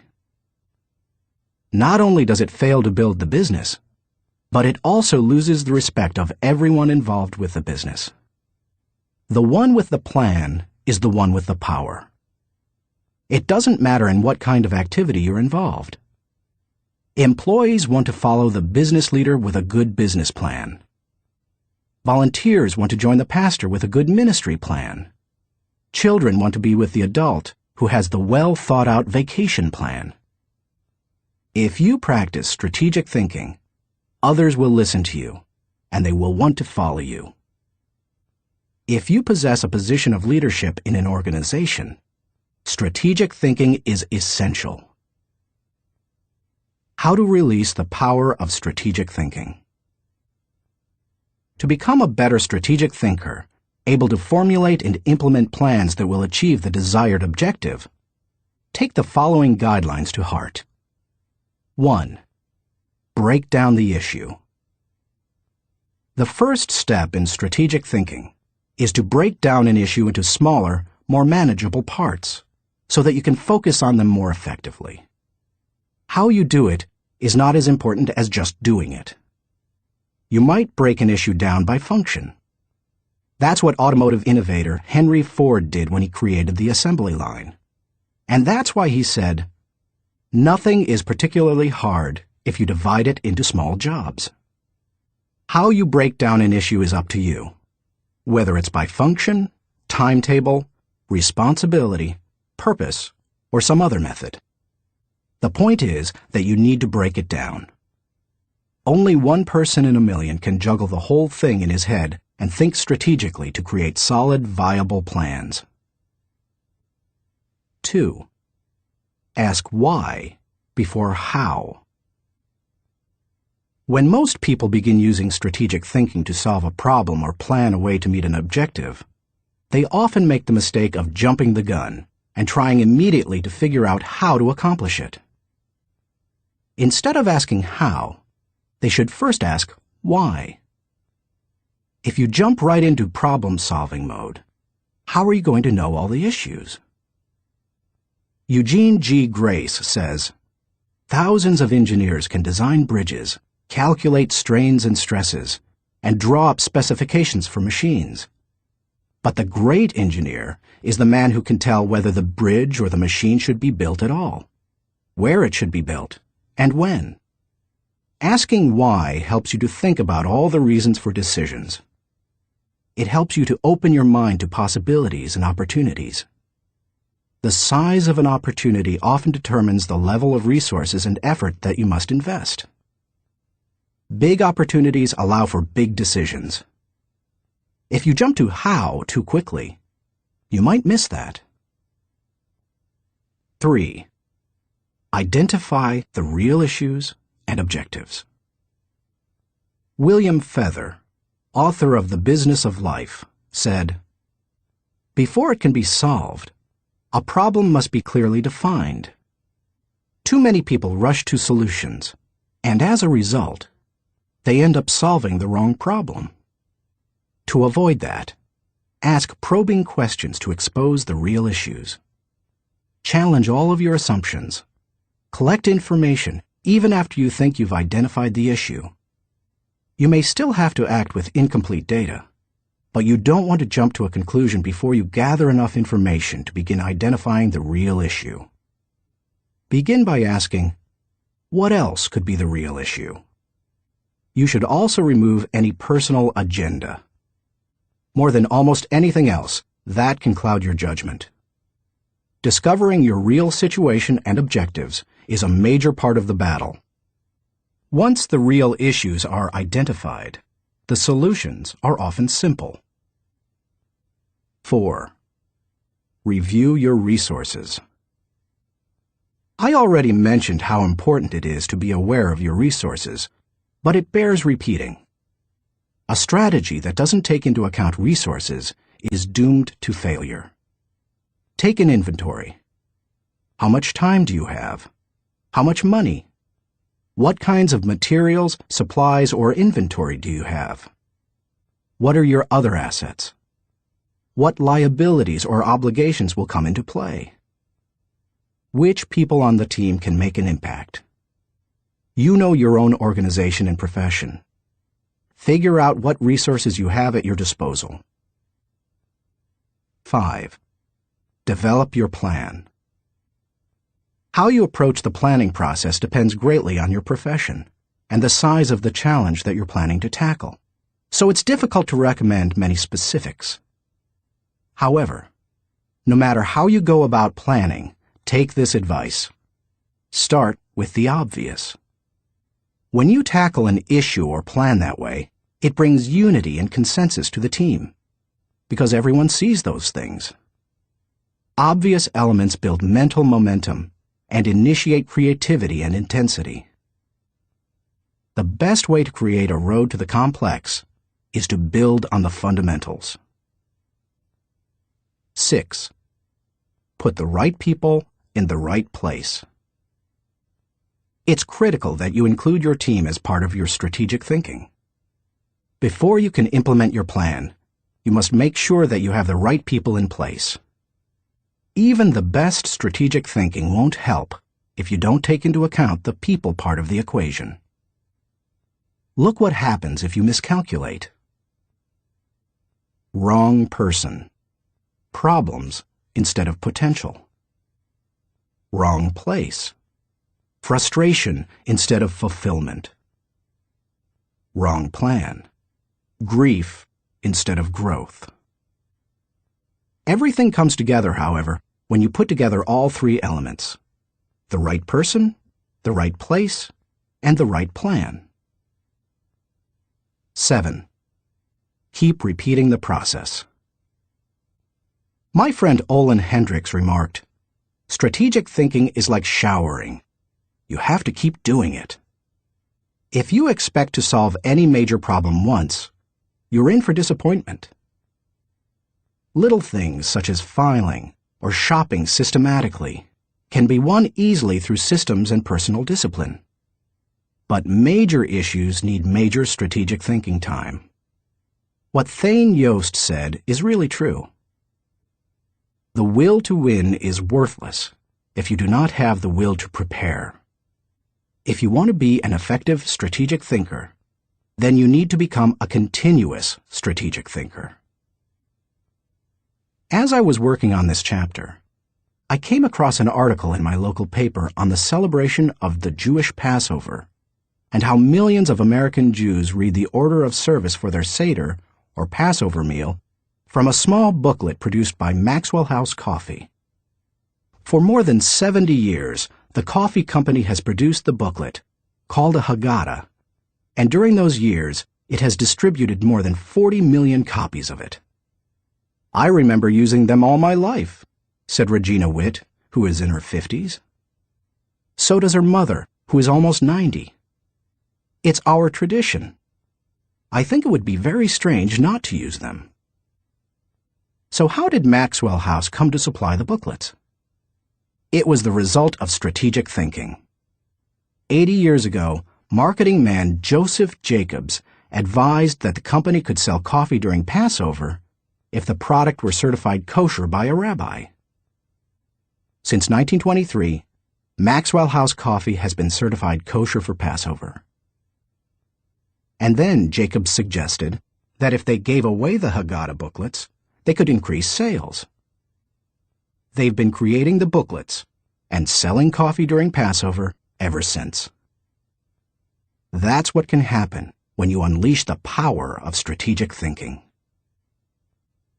Thinking question. Am I implementing strategic plans that give me direction for today and increase my potential for tomorrow? Chapter 6. Explore possibility thinking. Nothing is so embarrassing as watching someone do something that you said could not be done. Sam Ewing. People who embrace possibility thinking are capable of accomplishing tasks that seem impossible because they believe in solutions. Here are several reasons why you should become a possibility thinker. 1. Possibility thinking increases your possibilities. When you believe you can do something difficult, and you succeed, many doors open for you. When George Lucas succeeded in making Star Wars, despite those who said the special effects he wanted hadn't ever been done, and couldn't be done, many other possibilities opened up to him. Industrial Light and Magic, the company he created to produce those impossible special effects, became a source of revenue to help underwrite his other projects. He was able to produce merchandising tie-ins to his movies, thus bringing in another revenue stream to fund his movie making. But his confidence in doing the difficult has also made a huge impact on other movie makers and a whole new generation of moviegoers. Popular culture writer Chris Salewicz asserts, at first, directly through his own work, and then via the unparalleled influence of ILM, Industrial Light and Magic, George Lucas has dictated for 2 decades the essential broad notion of what is cinema. If you open yourself up to possibility thinking, you open yourself up to many other possibilities. 2. Possibility thinking draws opportunities and people to you. The case of George Lucas helps you to see how being a possibility thinker can create new opportunities and attract people. People who think big attract big people to them. If you want to achieve big things, you need to become a possibility thinker. 3. Possibility thinking increases others' possibilities. big thinkers who make things happen also create possibilities for others. That happens in part because it's contagious. You can't help but become more confident and think bigger when you're around possibility thinkers. 4. Possibility thinking allows you to dream big dreams. No matter what your profession, possibility thinking can help you to broaden your horizons and dream bigger dreams. Professor David J. Schwartz believes big thinkers are specialists in creating positive, forward-looking, optimistic pictures in their own minds and in the minds of others. If you embrace possibility thinking, your dreams will go from molehill to mountain size. And because you believe in possibilities, you put yourself in position to achieve them. 5. Possibility thinking makes it possible to rise above average. During the 1970s, when oil prices went through the roof, automobile makers were ordered to make their cars more fuel efficient. One manufacturer asked a group of senior engineers to drastically reduce the weight of cars they were designing. They worked on the problem and searched for solutions, but they finally concluded that making lighter cars couldn't be done, would be too expensive, and would present too many safety concerns. They couldn't get out of the rut of their average thinking. What was the automaker's solution? They gave the problem to a group of less experienced engineers. The new group found ways to reduce the weight of the company's automobiles by hundreds of pounds. Because they thought that solving the problem was possible, it was. Every time you remove the label of impossible from a task, you raise your potential from average to off the charts. 6. Possibility thinking gives you energy.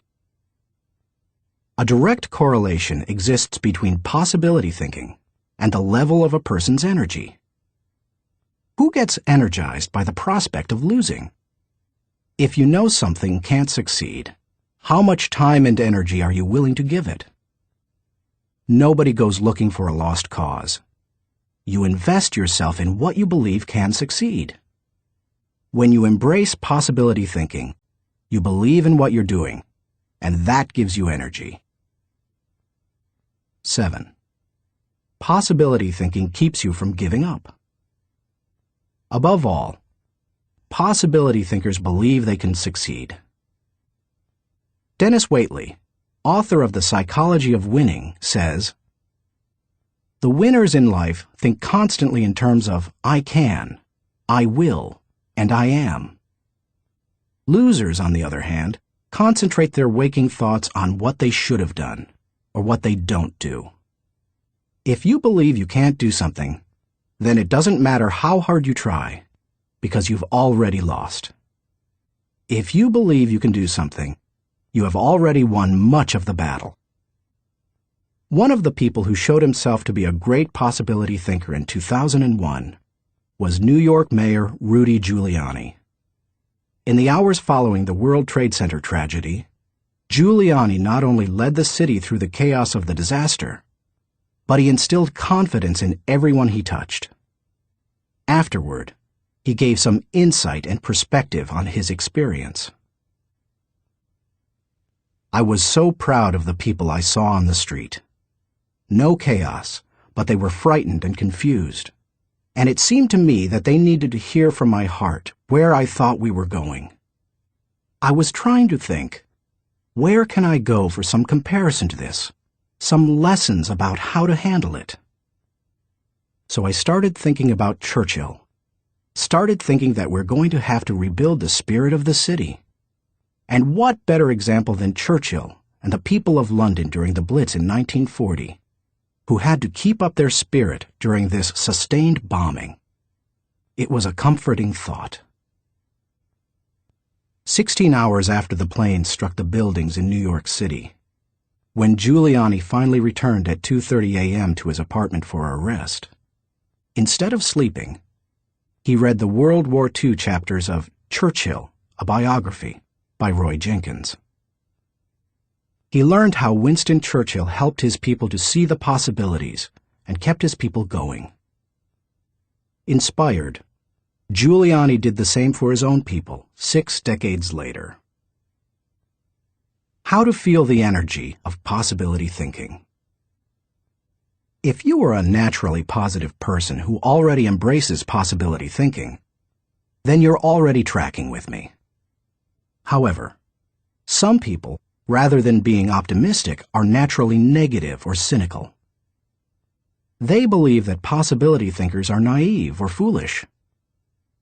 If your thinking runs toward pessimism, let me ask you a question. How many highly successful people do you know who are continually negative? How many impossibility thinkers are you acquainted with who achieve big things? None. People with an "it can't be done" mindset have 2 choices. They can expect the worst and continually experience it, or they can change their thinking. That's what George Lucas did. Believe it or not, even though he is a possibility thinker, he is not a naturally positive person. He says, "I'm very cynical, and as a result, I think the defense I have against it is to be optimistic." In other words, he chooses to think positively. He sums it up this way. As corny as it sounds, the power of positive thinking goes a long way. So determination and positive thinking combined with talent, combined with knowing your craft, that may sound like a naive point of view, but at the same time, it's worked for me, and it's worked for all my friends. So I have come to believe it. If you want possibility thinking to work for you, then begin by following these suggestions. 1. Stop focusing on the impossibilities. The first step in becoming a possibility thinker is to stop yourself from searching for and dwelling on what's wrong with any given situation. Sports psychologist Bob Rotella recounts, "I tell people, if you don't want to get into positive thinking, that's okay. Just eliminate all the negative thoughts from your mind, and whatever's left will be fine." If possibility thinking is new to you, you're going to have to give yourself a lot of coaching to eliminate some of the negative self-talk you may hear in your head. When you automatically start listing all the things that can go wrong, or all the reasons something can't be done, stop yourself and say, "Don't go there." Then ask, "What's right about this?" That will help to get you started. And if negativity is a really big problem for you, and pessimistic things come out of your mouth before you've even thought them through, you may need to enlist the aid of a friend or family member to alert you every time you utter negative ideas. 2. Stay away from the experts. So-called experts do more to shoot down people's dreams than just about anybody else.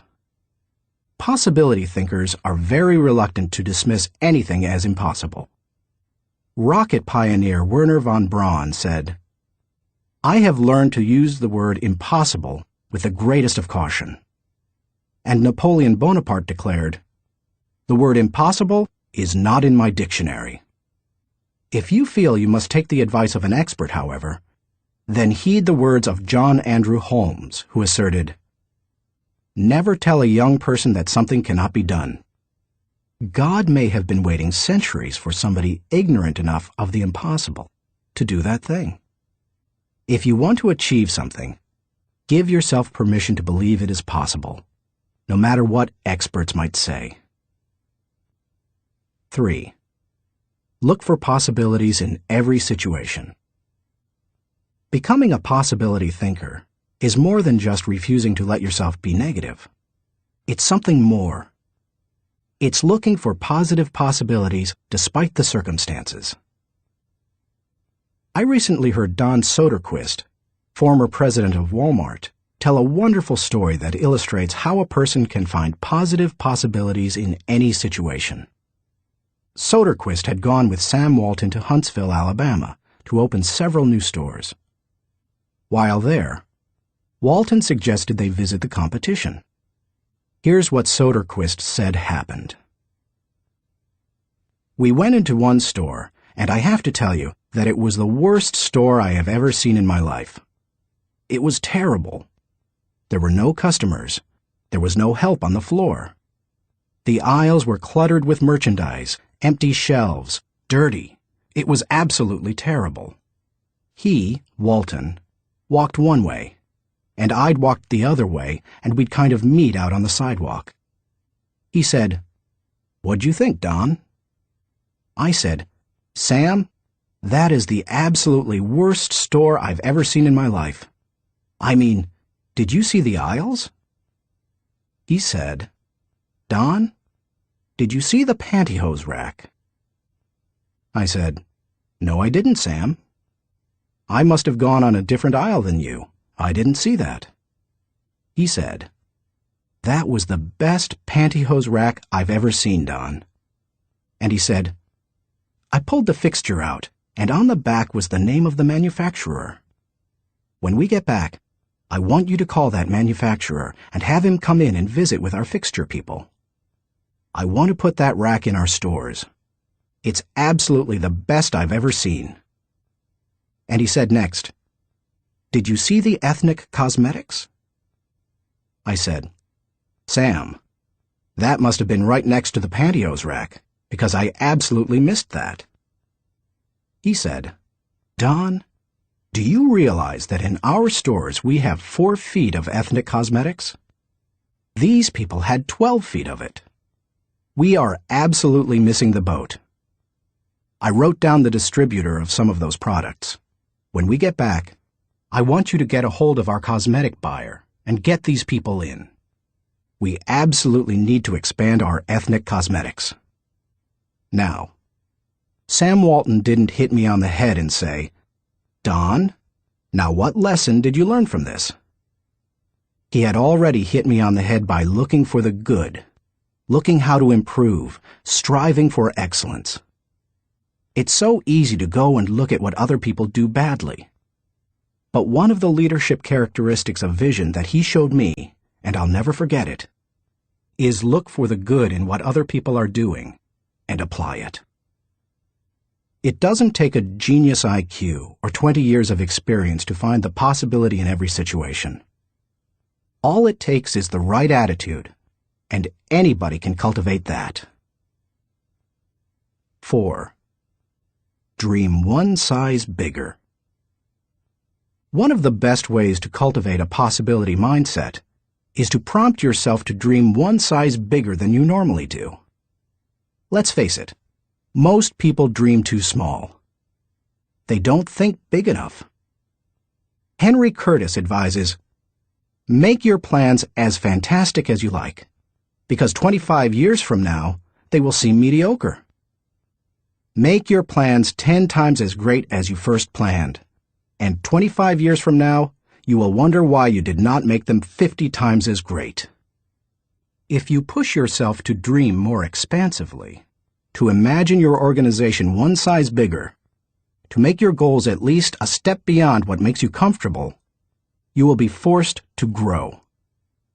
And it will set you up to believe in greater possibilities.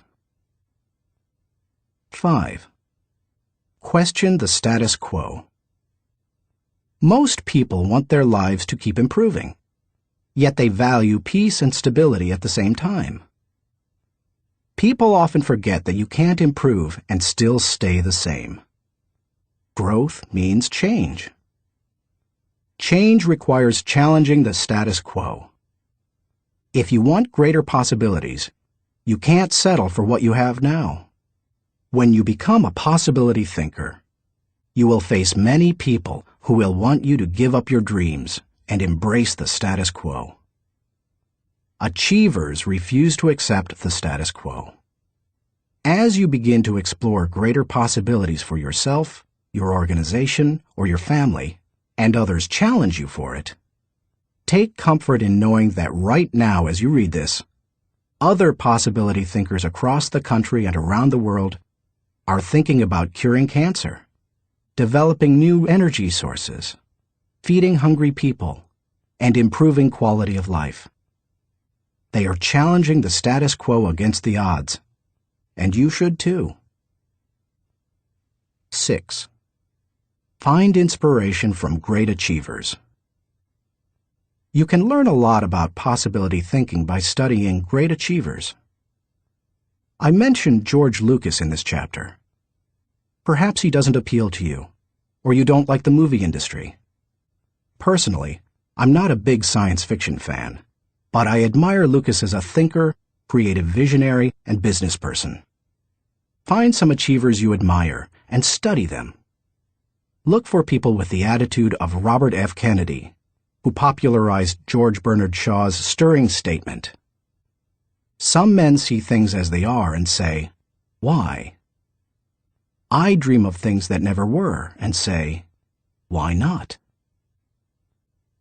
I know possibility thinking isn't in style with many people. So call it what you like. The will to succeed, belief in yourself, confidence in your ability, faith. It's really true. People who believe that they can't, don't. But if you believe you can, you can. That's the power of possibility thinking. Thinking question. Am I unleashing the enthusiasm of possibility thinking to find solutions for even seemingly impossible situations? Chapter 7. Learn from reflective thinking. To doubt everything, or to believe everything, are two equally convenient solutions. Both dispense with the necessity of reflection. Jules-Henri Poincaré. The pace of our society does not encourage reflective thinking. Most people would rather act than think. Now, don't get me wrong. I'm a person of action. I have very high energy, and I like to see things accomplished. But I'm also a reflective thinker. Reflective thinking is like the crock pot of the mind. It encourages your thoughts to simmer until they're done. As I go through this process, my goal is to reflect so that I might learn from my successes and mistakes, discover what I should try to repeat, and determine what I should change. It is always a valuable exercise. By mentally visiting past situations, you can think with greater understanding. 1. Reflective thinking gives you true perspective. When our children were young and still lived at home, we used to take them on wonderful vacations every year. When we got home, they always knew that I was going to ask them two questions. What did you like best, and what did you learn?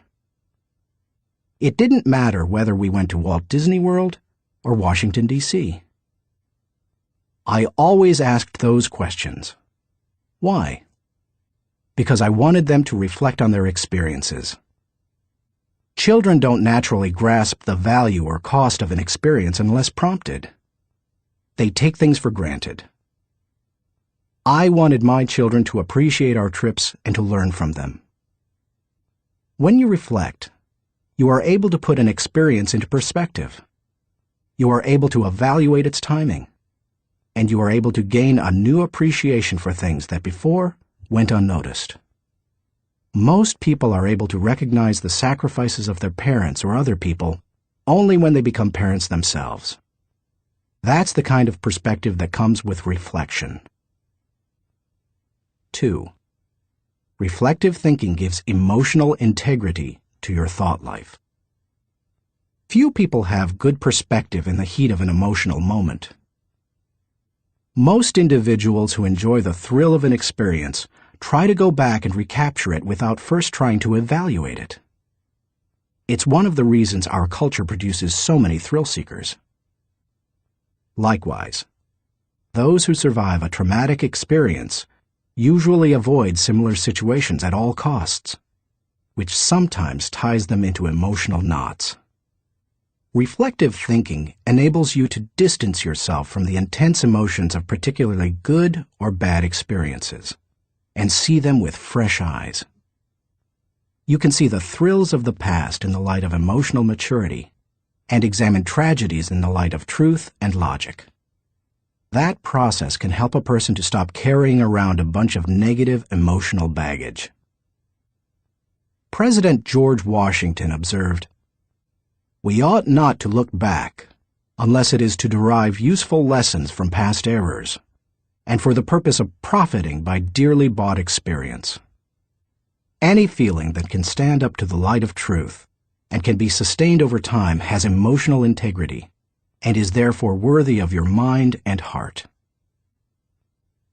3. Reflective thinking increases your confidence in decision-making. Have you ever made a snap judgment and later wondered if you did the right thing? Everybody has.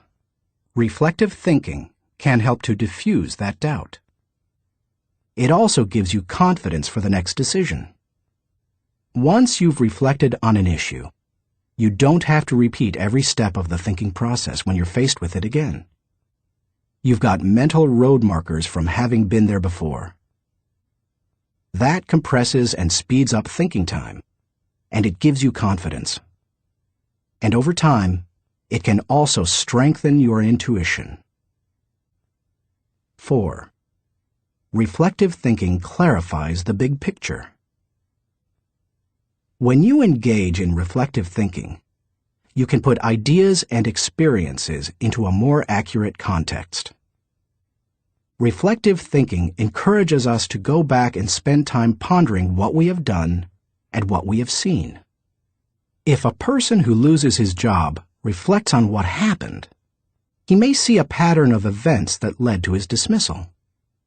He will better understand what happened, why it happened, and what things were his responsibility. If he also looks at the incidents that occurred afterward, he may realize that in the larger scheme of things, he's better off in his new position because it better fits his skills and desires. Without reflection, it can be very difficult to see that big picture. 5. Reflective thinking takes a good experience and makes it a valuable experience. When you were just starting out in your career, did it seem that few people were willing to give someone without experience an opportunity? At the same time, could you see people who had been on their jobs 20 years, who yet did their work poorly? If so, that probably frustrated you. Playwright William Shakespeare wrote, "Experience is a jewel, and it had need be so, for it is often purchased at an infinite rate." Yet experience alone does not add value to a life. It's not necessarily experience that is valuable. It's the insight people gain because of their experience. Reflective thinking turns experience into insight. Mark Twain said, "We should be careful to get out of an experience all the wisdom that is in it. Not like the cat that sits down on a hot stove lid. She will never sit down on a hot stove lid again, and that is well. But also, she will never sit down on a cold one anymore.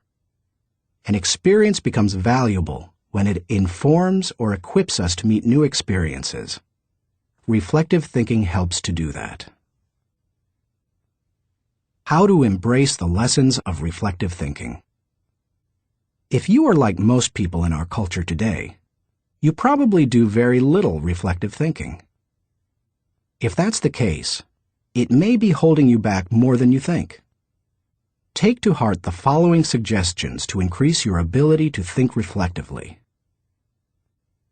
1. Set aside time for reflection. Greek philosopher Socrates observed, "The unexamined life is not worth living." For most people, however, reflection and self-examination doesn't come naturally. It can be a fairly uncomfortable activity for a variety of reasons. They have a hard time staying focused. They find the process dull, or they don't like spending a lot of time thinking about emotionally difficult issues. But if you don't carve out the time for it, you are unlikely to do any reflective thinking. 2. Remove yourself from distractions. As much as any other kind of thinking, reflection requires solitude. Distraction and reflection simply don't mix. It's not the kind of thing you can do well near a television, in a cubicle, while the phone is ringing, or with children in the same room. One of the reasons I've been able to accomplish much and keep growing personally is that I've not only set aside time to reflect, but I've separated myself from distractions for short blocks of time. 30 minutes in the spa, an hour outside on a rock in my backyard, or a few hours in a comfortable chair in my office. The place doesn't matter, as long as you remove yourself from distractions and interruptions. 3. Regularly review your calendar or journal. Most people use their calendar as a planning tool, which it is. But few people use it as a reflective thinking tool. What could be better, however, for helping you to review where you have been and what you have done, except maybe a journal? I'm not a journaler in the regular sense. I don't use writing to figure out what I'm thinking and feeling. Instead, I figure out what I'm thinking and feeling, and then I write down significant thoughts and action points. I file the thoughts so that I can quickly put my hands on them again. I immediately execute the action points or delegate them to someone else. Calendars and journals remind you of how you've spent your time, show you whether your activities match your priorities, and help you see whether you are making progress. They also offer you an opportunity to recall activities that you might not have had the time to reflect on previously. Some of the most valuable thoughts you've ever had may have been lost because you didn't give yourself the reflection time you needed. 4. Ask the right questions. The value you receive from reflecting will depend on the kinds of questions you ask yourself. The better the questions, the more gold you will mine from your thinking. When I reflect, I think in terms of my values, relationships, and experiences. Here are some sample questions. Personal growth. What have I learned today that will help me grow? How can I apply it to my life? When should I apply it? Adding value. To whom did I add value today? How do I know I added value to that person? Can I follow up and compound the positive benefit he or she received? Leadership. Did I lead by example today? Did I lift my people and organization to a higher level? What did I do, and how did I do it? Personal faith. Did I represent God well today? Did I practice the golden rule? Have I walked the second mile with someone? Marriage and family. Did I communicate love to my family today? How did I show that love? Did they feel it? Did they return it? Inner circle. Have I spent enough time with my key players? What can I do to help them be more successful? In what areas can I mentor them? Discoveries. What did I encounter today to which I need to give more thinking time? Are there lessons to be learned? Are there things to be done? How you organize your reflection time is up to you. You may want to adapt my pattern to your own values. Or you can try a system that my friend Dick Biggs uses. He creates 3 columns on a sheet of paper. Year, turning point, impact. This system is good for reflecting on the bigger picture. Dick used it to see patterns in his life, such as when he moved to Atlanta and was encouraged by a new teacher to write. You could just as easily write event, significance, and action point on a page to help you benefit from reflective thinking. The main thing is to create questions that work for you and write down any significant thoughts that come to you during the reflection time. 5. Cement your learning through action. Writing down the good thoughts that come out of your reflective thinking has value. But nothing helps you to grow like putting your thoughts into action. To do that, you must be intentional. When you read a good book, for example, there are always good thoughts, quotes, or lessons that you can take away from it and use yourself. I always mark the takeaways in a book and then reread them when I'm done with the book. When I listen to a message, I record the takeaways so that I can file them for future use. When I go to a seminar, I take good notes, and I use a system of symbols to cue me to do certain things. An arrow pointing to the right means to look at this material again. An asterisk next to the marked section means to file it according to the subject noted.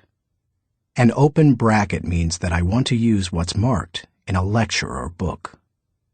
An arrow pointing up means this idea will take off if I work at it. When most people go to a conference or seminar, they enjoy the experience, listen to the speakers, and sometimes even take notes. But nothing happens after they go home. They like many of the concepts they hear, but when they close their notebooks, they don't think about them again. When that happens, they receive little more than a temporary surge of motivation. When you go to a conference, revisit what you heard, reflect on it, and then put it into action, it can change your life. Ultimately, reflective thinking has 3 main values. It gives me perspective within context. It allows me to continually connect with my journey. And it provides counsel and direction concerning my future. It is an invaluable tool to my personal growth. Few things in life can help me learn and improve the way reflective thinking can. Thinking question. Am I regularly revisiting the past to gain a true perspective and think with understanding? Chapter 8. Question popular thinking. I'm not an answering machine. I'm a questioning machine. If we have all the answers, how come we're in such a mess? Douglas Cardinal. Economist John Maynard Keynes, whose ideas profoundly influenced economic theory and practices in the 20th century, asserted, "The difficulty lies not so much in developing new ideas as in escaping from the old ones." Going against popular thinking can be difficult, whether you're a business person bucking company tradition, a pastor introducing new types of music to his church, a new mother rejecting old wives' tales handed down from her parents, or a teenager ignoring currently popular styles. Many of the ideas in this book go against popular thinking. If you value popularity over good thinking, then you will severely limit your potential to learn the types of thinking encouraged by this book. Popular thinking is too average to understand the value of good thinking, too inflexible to realize the impact of changed thinking, too lazy to master the process of intentional thinking, too small to see the wisdom of big-picture thinking, too satisfied to unleash the potential of focused thinking, too traditional to discover the joy of creative thinking, too naive to recognize the importance of realistic thinking, too undisciplined to release the power of strategic thinking, too limiting to feel the energy of possibility thinking, too trendy to embrace the lessons of reflective thinking, too shallow to question the acceptance of popular thinking, too proud to encourage the participation of shared thinking, too self-absorbed to experience the satisfaction of unselfish thinking, and too uncommitted to enjoy the return of bottom-line thinking. If you want to become a good thinker, then start preparing yourself for the possibility of becoming unpopular. Why you should question the acceptance of popular thinking. I've given you some broad reasons for questioning the acceptance of popular thinking. Now, allow me to be more specific. 1. Popular thinking sometimes means not thinking. My friend Kevin Myers sums up the idea of popular thinking by saying, "The problem with popular thinking is that it doesn't require you to think at all. Good thinking is hard work. If it were easy, everybody would be a good thinker. Unfortunately, many people try to live life the easy way. They don't want to do the hard work of thinking or pay the price of success. It's easier to do what other people do and hope that they thought it out." Look at the stock market recommendations of some experts. By the time they publish their picks, most are following a trend, not creating one or even riding its crest. The people who are going to make money on the stocks they recommend have already done so by the time the general public hears about it. When people blindly follow a trend, they're not doing their own thinking. 2. Popular thinking offers false hope.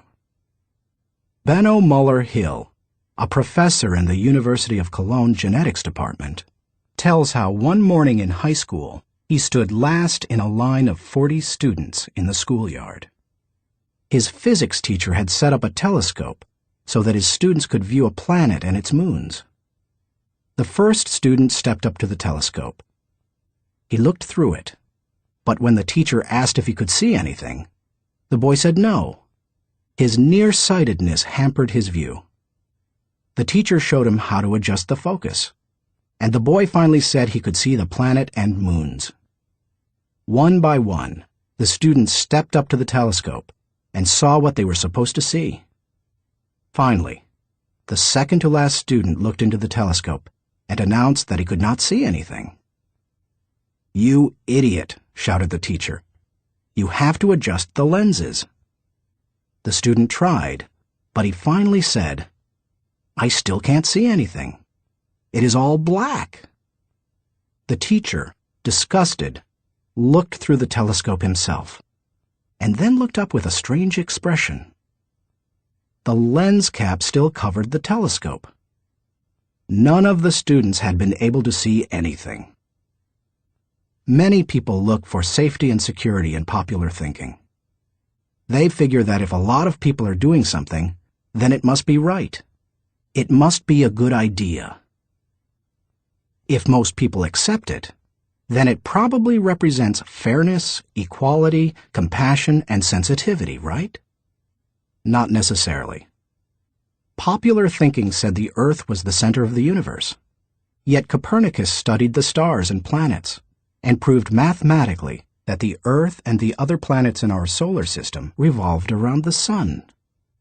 Popular thinking said surgery didn't require clean instruments. Yet Joseph Lister studied the high death rates in hospitals and introduced antiseptic practices that immediately saved lives. Popular thinking said that women shouldn't have the right to vote. Yet people like Emmeline Pankhurst and Susan B. Anthony fought for and won that right. Popular thinking put the Nazis into power in Germany. Yet Hitler's regime murdered millions and nearly destroyed Europe. We must always remember there is a huge difference between acceptance and intelligence. People may say that there's safety in numbers, but that's not always true. Sometimes it's painfully obvious that popular thinking isn't good and right. Other times, it's less evident. For example, consider the staggering number of people in the United States who have run up large amounts of debt on their credit cards. Anyone who is financially astute will tell you that's a bad idea. Yet millions follow right along with the popular thinking of buy now, pay later. And so they pay and pay and pay. Many promises of popular thinking ring hollow. Don't let them fool you. 3. Popular thinking is slow to embrace change. Popular thinking loves the status quo. It puts its confidence in the idea of the moment and holds on to it with all its might. As a result, it resists change and dampens innovation.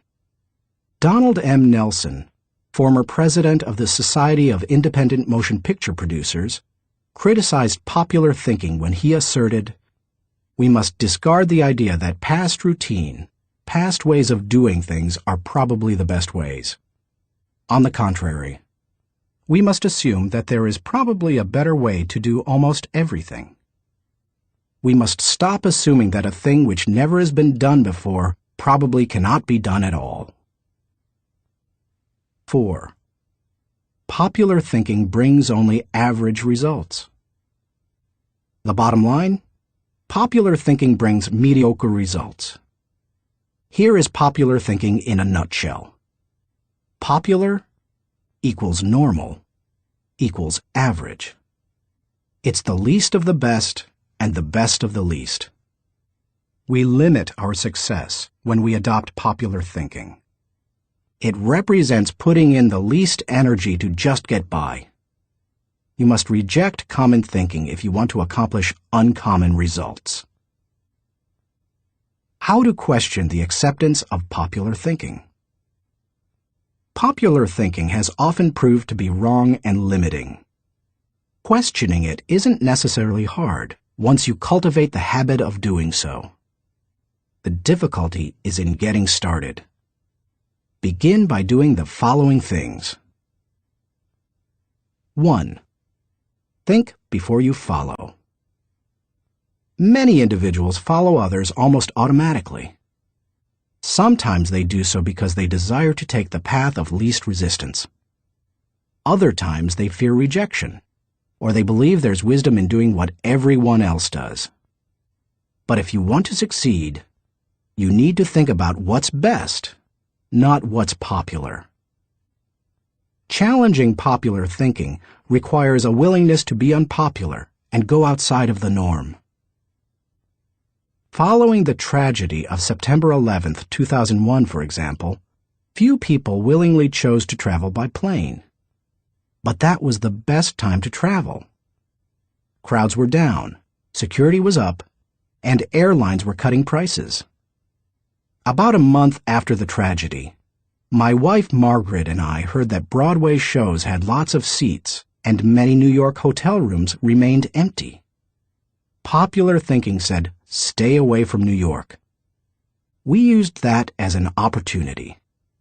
We got cheap plane tickets to the city, booked a room in a great hotel for about half price, and got tickets to the most sought-after show, The Producers. As we took our seats in the theater, we sat next to a woman beside herself with excitement. "I can't believe I'm finally here," she said to us. "I've waited so long. This is the best show on Broadway, and the hardest to get tickets to."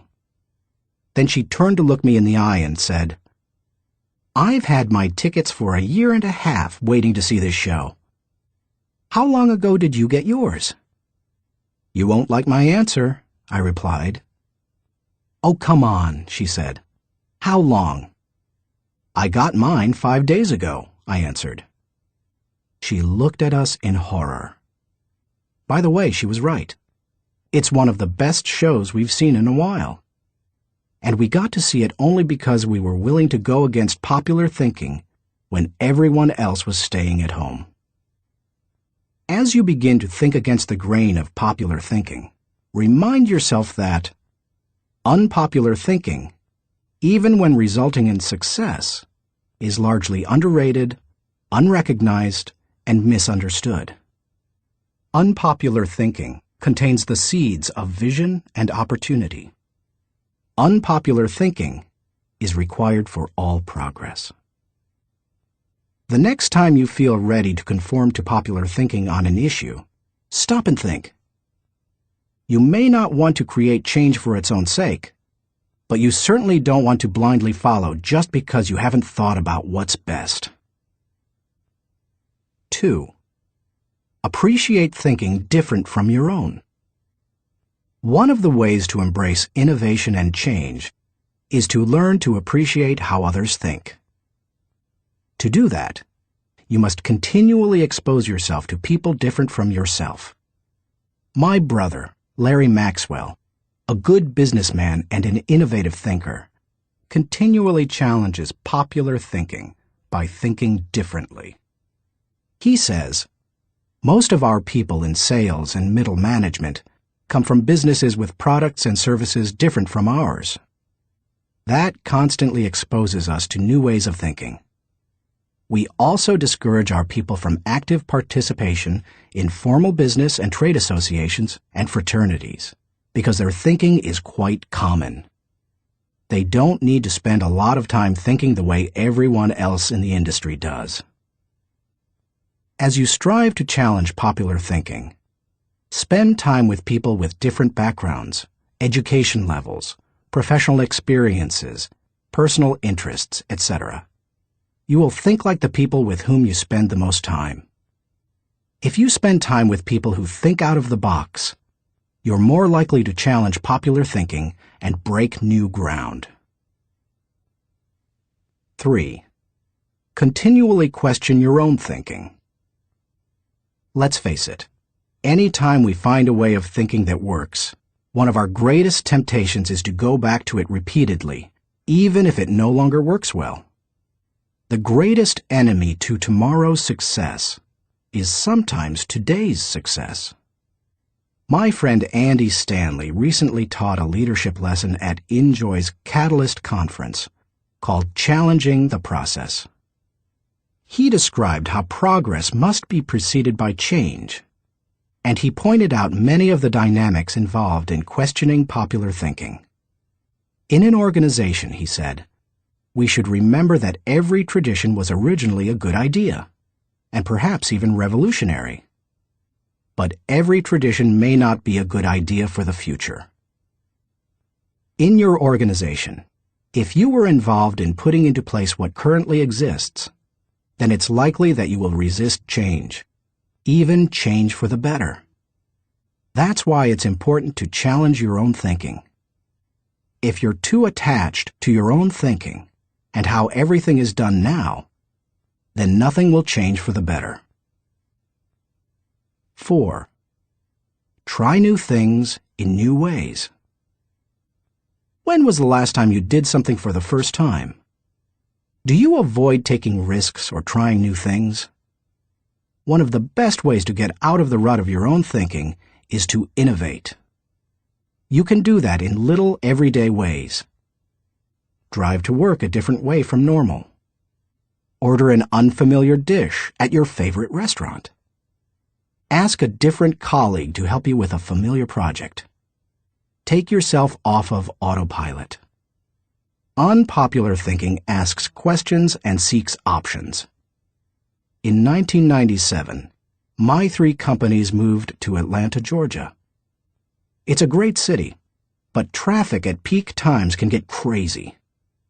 Immediately after moving here, I began looking for and testing alternative routes to desired destinations so that I would not be caught in traffic. From my house to the airport, for example, I have discovered and used 9 routes within 8 miles and 12 minutes from one another. Often, I am amazed to see people sitting on the freeway when they could be moving forward on an alternative route. What is the problem? Too many people have not tried new things in new ways. It is true. Most people are more satisfied with old problems than committed to finding new solutions. How you go about doing new things in new ways is not as important as making sure you do it.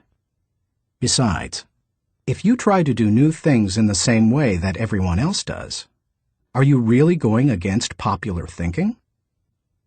Get out there and do something different today.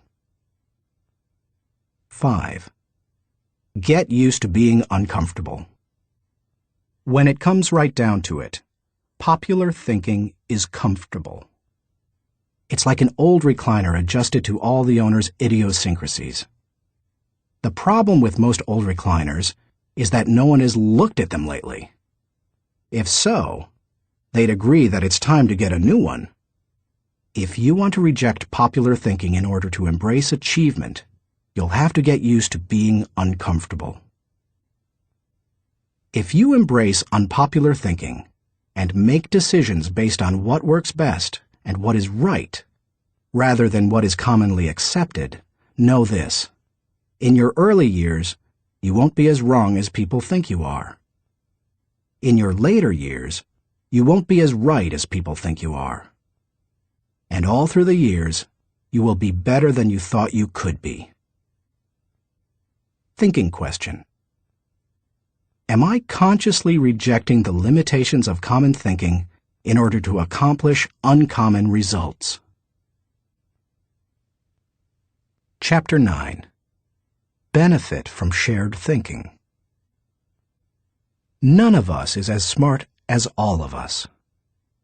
Ken Blanchard. Good thinkers, especially those who are also good leaders, understand the power of shared thinking.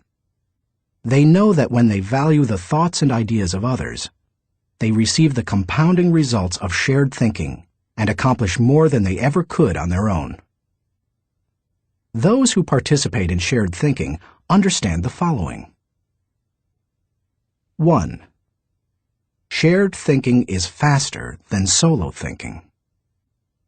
We live in a truly fast-paced world. To function at its current rate of speed, we can't go it alone. I think the generation of young men and women just entering the workforce sense that very strongly. Perhaps that is why they value community so highly, and are more likely to work for a company they like than one that pays them well. Working with others is like giving yourself a shortcut. If you want to learn a new skill quickly, how do you do it? Do you go off by yourself and figure it out? Or do you get someone to show you how? You can always learn more quickly from someone with experience, whether you're trying to learn how to use a new software package, develop your golf swing, or cook a new dish. 2. Shared thinking is more innovative than solo thinking. We tend to think of great thinkers and innovators as soloists. But the truth is that the greatest innovative thinking doesn't occur in a vacuum. Innovation results from collaboration. Albert Einstein once remarked, "Many times a day, I realize how much my own outer and inner life is built upon the labors of my fellow men, both living and dead, and how earnestly I must exert myself in order to give in return as much as I have received." Shared thinking leads to greater innovation, whether you look at the work of researchers Marie and Pierre Curie, surrealists Luis Buñuel and Salvador Dali, or songwriters John Lennon and Paul McCartney.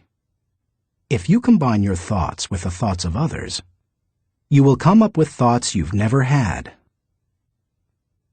3. Shared thinking brings more maturity than solo thinking. As much as we would like to think that we know it all, each of us is probably painfully aware of our blind spots and areas of inexperience. When I first started out as a pastor, I had dreams and energy, but little experience. To try to overcome that, I attempted to get several high-profile pastors of growing churches to share their thinking with me. In the early 1970s, I wrote letters to the 10 most successful pastors in the country, offering them what was a huge amount of money to me at the time, $100, to meet me for an hour so that I could ask them questions. When one said yes, I'd visit him. I didn't talk much, except to ask a few questions. I wasn't there to impress anyone or satisfy my ego. I was there to learn. I listened to everything he said, took careful notes, and absorbed everything I could. Those experiences changed my life. You've had experiences I haven't, and I've had experiences you haven't. Put us together, and we bring a broader range of personal history, and therefore maturity, to the table. If you don't have the experience you need, hook up with someone who does. 4. Shared thinking is stronger than solo thinking. Philosopher-poet Johann Wolfgang von Goethe said, "To accept good advice is but to increase one's own ability. Two heads are better than one when they are thinking in the same direction. It's like harnessing two horses to pull a wagon. They are stronger pulling together than either is individually. But did you know that when they pull together, they can move more weight than the sum of what they can move individually? A synergy comes from working together. That same kind of energy comes into play when people think together." 5. Shared thinking returns greater value than solo thinking. Because shared thinking is stronger than solo thinking, it's obvious that it yields a higher return. That happens because of the compounding action of shared thinking. But it also offers other benefits. The personal return you receive from shared thinking and experiences can be great. Clarence Francis sums up the benefits in the following observation: "I sincerely believe that the word relationships is the key to the prospect of a decent world. It seems abundantly clear that every problem you will have, in your family, in your work, in our nation, or in this world, is essentially a matter of relationships, of interdependence." 6. Shared thinking is the only way to have great thinking. I believe that every great idea begins with 3 or 4 good ideas. And most good ideas come from shared thinking. Playwright Ben Jonson said, "He that is taught only by himself has a fool for a master." When I was in school, teachers put the emphasis on being right and on doing better than the other students, rarely on working together to come up with good answers. Yet all the answers improve when they make the best use of everyone's thinking. If we each have one thought, and together we have 2 thoughts, then we always have the potential for a great thought. How to encourage the participation of shared thinking. Some people naturally participate in shared thinking. Anytime they see a problem, they think, "Who do I know who can help with this?" Leaders tend to be that way. So do extroverts. However, you don't have to be either of those to benefit from shared thinking. Use the following steps to help you improve your ability to harness shared thinking. 1. Value the ideas of others. First, believe that the ideas of other people have value. If you don't, your hands will be tied. How do you know if you truly want input from others? Ask yourself these questions. Am I emotionally secure? People who lack confidence and worry about their status, position, or power tend to reject the ideas of others, protect their turf, and keep people at bay. It takes a secure person to consider others' ideas. Years ago, an emotionally insecure person took a key position on my board of directors. After a couple of meetings, it became obvious to the other board members that this individual would not positively contribute to the organization. I asked a seasoned leader on the board, "Why does this person always do and say things that hinder our progress?" I'll never forget his reply. Hurting people hurt people. Do I place value on people? You won't value the ideas of a person if you don't value and respect the person himself or herself. Have you ever considered your conduct around people you value versus those you don't? Look at the differences. If I value people, I want to spend time with them. If I don't value people, I don't want to be around them. If I value people, I listen to them. If I don't value people, I neglect to listen. If I value people, I want to help them. If I don't value people, I don't offer them help. If I value people, I am influenced by them. If I don't value people, I ignore them. If I value people, I respect them. If I don't value people, I am indifferent. Do I value the interactive process? A wonderful synergy often occurs as the result of shared thinking. It can take you places you've never been. Publisher Malcolm Forbes asserted, "Listening to advice often accomplishes far more than heeding it." I must say, I didn't always value shared thinking. For many years, I tended to withdraw when I wanted to develop ideas. Only reluctantly did I work on ideas with others. When a colleague challenged me on this, I started to analyze my hesitancy. I realized that it went back to my college experience. Some days in the classroom, I could tell that a teacher was unprepared to lecture, and instead spent the class time asking us to give our uninformed opinions on a subject. Most of the time, the opinions seemed no better than mine. I had come to class so that the professor could teach me. I realized that the process of shared ideas wasn't the problem. It was who was doing the talking. Shared thinking is only as good as the people doing the sharing. Since learning that lesson, I have embraced the interactive process, and now I believe it is one of my strengths. Still, I always think about whom I bring around the table for a shared thinking session. I'll tell you my guidelines for whom I invite later in this chapter. You must open yourself up to the idea of sharing ideas before you will engage in the process of shared thinking. 2. Move from competition to cooperation. Jeffrey J. Fox, author of How to Become CEO, says, "Always be on the lookout for ideas. Be completely indiscriminate as to the source. Get ideas from customers, children, competitors, other industries, or cab drivers. It doesn't matter who thought of an idea." A person who values cooperation desires to complete the ideas of others, not compete with them. If someone asks you to share ideas, focus on helping the team, not getting ahead personally. And if you are the one who brings people together to share their thoughts, praise the idea more than the source of the idea. If the best idea always wins, rather than the person who offered it, then all will share their thoughts with greater enthusiasm. 3. Have an agenda when you meet.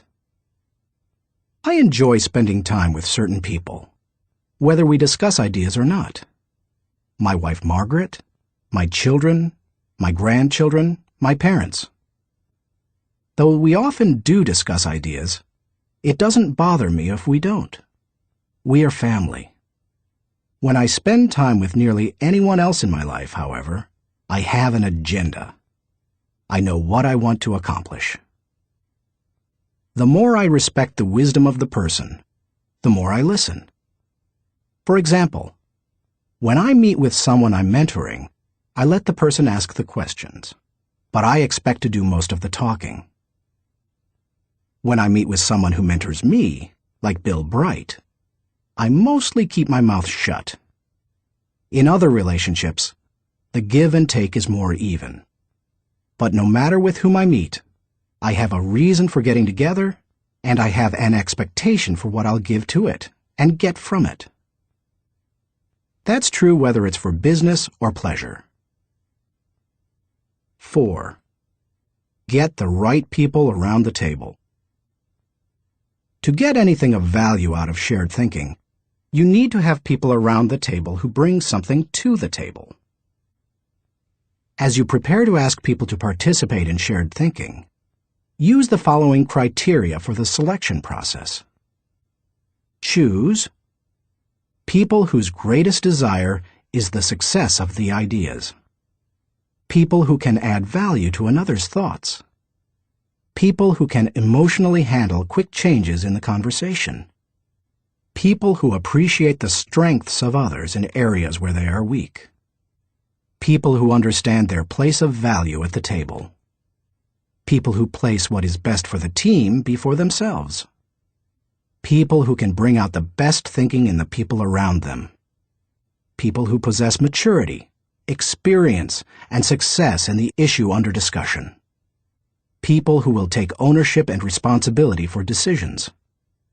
People who will leave the table with a we attitude, not a me attitude. Too often we choose our brainstorming partners based on feelings of friendship or circumstances or convenience. But that doesn't help us to discover and create the ideas of the highest order. Who we invite to the table makes all the difference. 5. Compensate good thinkers and collaborators well. Successful organizations practice shared thinking. If you lead an organization, department, or team, then you can't afford to be without people who are good at shared thinking. As you recruit and hire, look for good thinkers who value others, have experience with the collaborative process, and are emotionally secure. Then, pay them well, and challenge them to use their thinking skills and share their ideas often.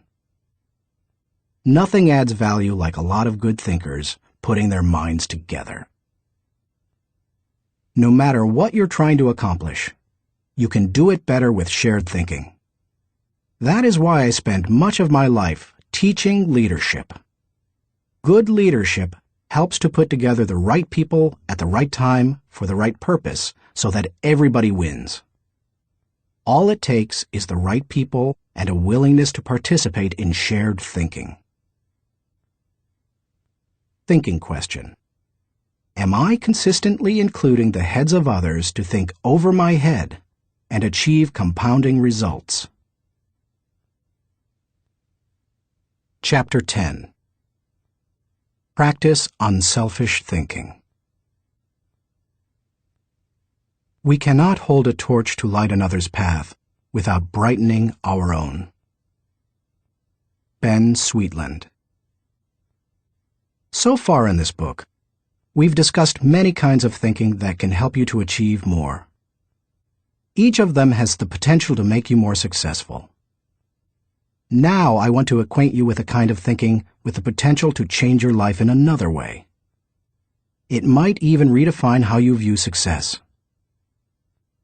Unselfish thinking can often deliver a return greater than any other kind of thinking. Take a look at some of its benefits. 1. Unselfish thinking brings personal fulfillment. Few things in life bring greater personal rewards than helping others. Charles H. Burr believed, "Getters generally don't get happiness. Givers get it." Helping people brings great satisfaction. When you spend your day unselfishly serving others, at night you can lay down your head with no regrets and sleep soundly. In Bringing Out the Best in People, Alan Loy McGuinness remarked, "There is no more noble occupation in the world than to assist another human being, to help someone succeed." Even if you have spent much of your life pursuing selfish gain, it's never too late to have a change of heart. Even the most miserable person, like Charles Dickens' Scrooge, can turn his life around and make a difference for others. That's what Alfred Nobel did. When he saw his own obituary in the newspaper, his brother had died, and the editor had written about the wrong Nobel, saying that the explosives his company produced had killed many people. Nobel vowed to promote peace and acknowledge contributions to humanity. That is how the Nobel Prizes came into being. 2. Unselfish thinking adds value to others. In 1904, Bessie Anderson Stanley wrote the following definition of success in Brown Book magazine. "He has achieved success who has lived well, laughed often, and loved much, who has enjoyed the trust of pure women, the respect of intelligent men, and the love of little children, who has filled his niche and accomplished his task, who has left the world better than he found it, whether by an improved poppy, a perfect poem, or a rescued soul, who has never lacked appreciation of Earth's beauty or failed to express it, who has always looked for the best in others and given them the best he had, whose life was an inspiration, whose memory a benediction.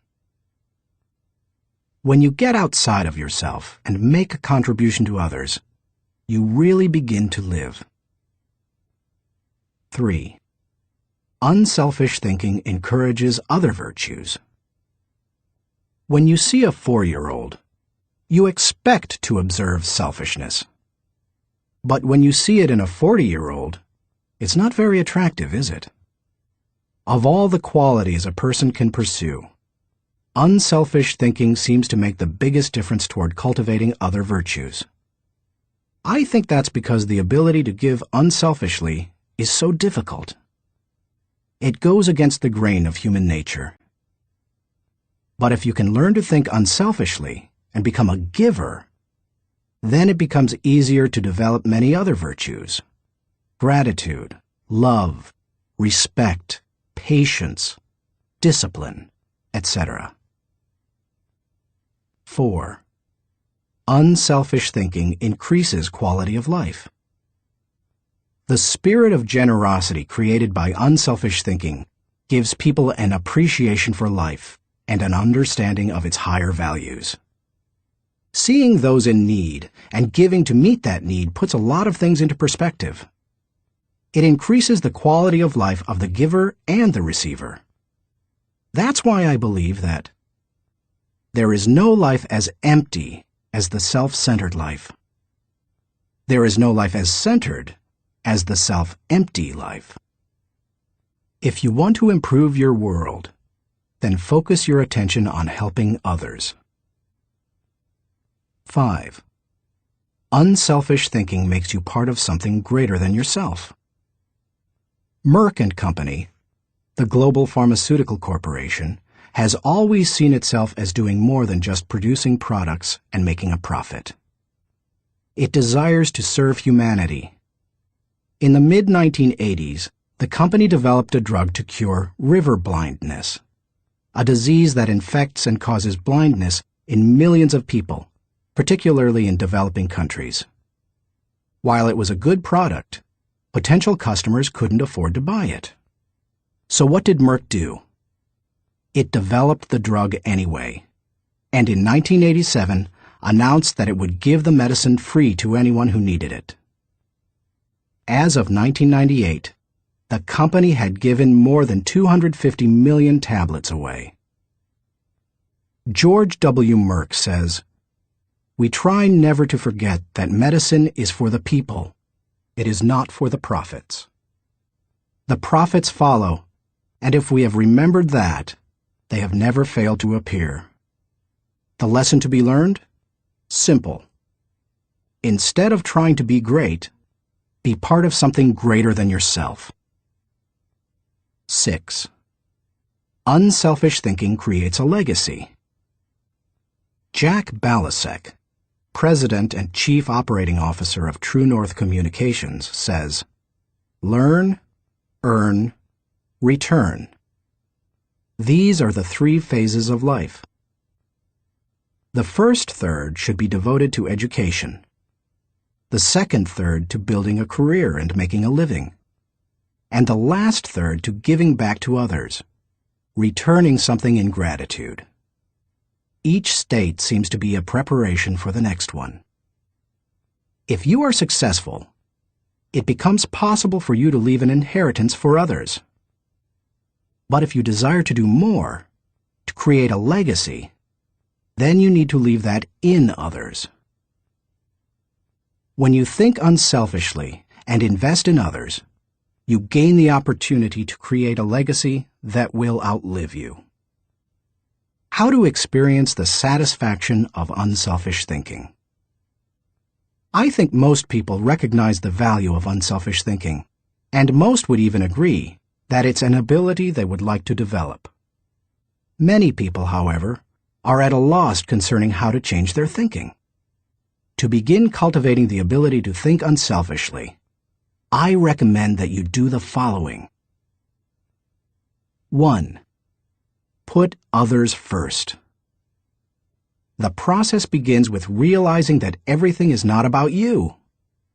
That requires humility and a shift in focus. In The Power of Ethical Management, Ken Blanchard and Norman Vincent Peale wrote, "People with humility don't think less of themselves. They just think of themselves less." If you want to become less selfish in your thinking, then you need to stop thinking about your wants and begin focusing on others' needs. Paul the Apostle exhorted, "Do nothing out of selfish ambition or vain conceit, but in humility consider others better than yourselves." Each of you should look not only to your own interests, but also to the interests of others. Make a mental and emotional commitment to look out for the interests of others. 2. Expose yourself to situations where people have needs. It's one thing to believe you are willing to give unselfishly. It's another to actually do it. To make the transition, you need to put yourself in a position where you can see people's needs and do something about it. The kind of giving you do isn't important at first. You can serve at your church, make donations to a food bank, volunteer professional services, or give to a charitable organization.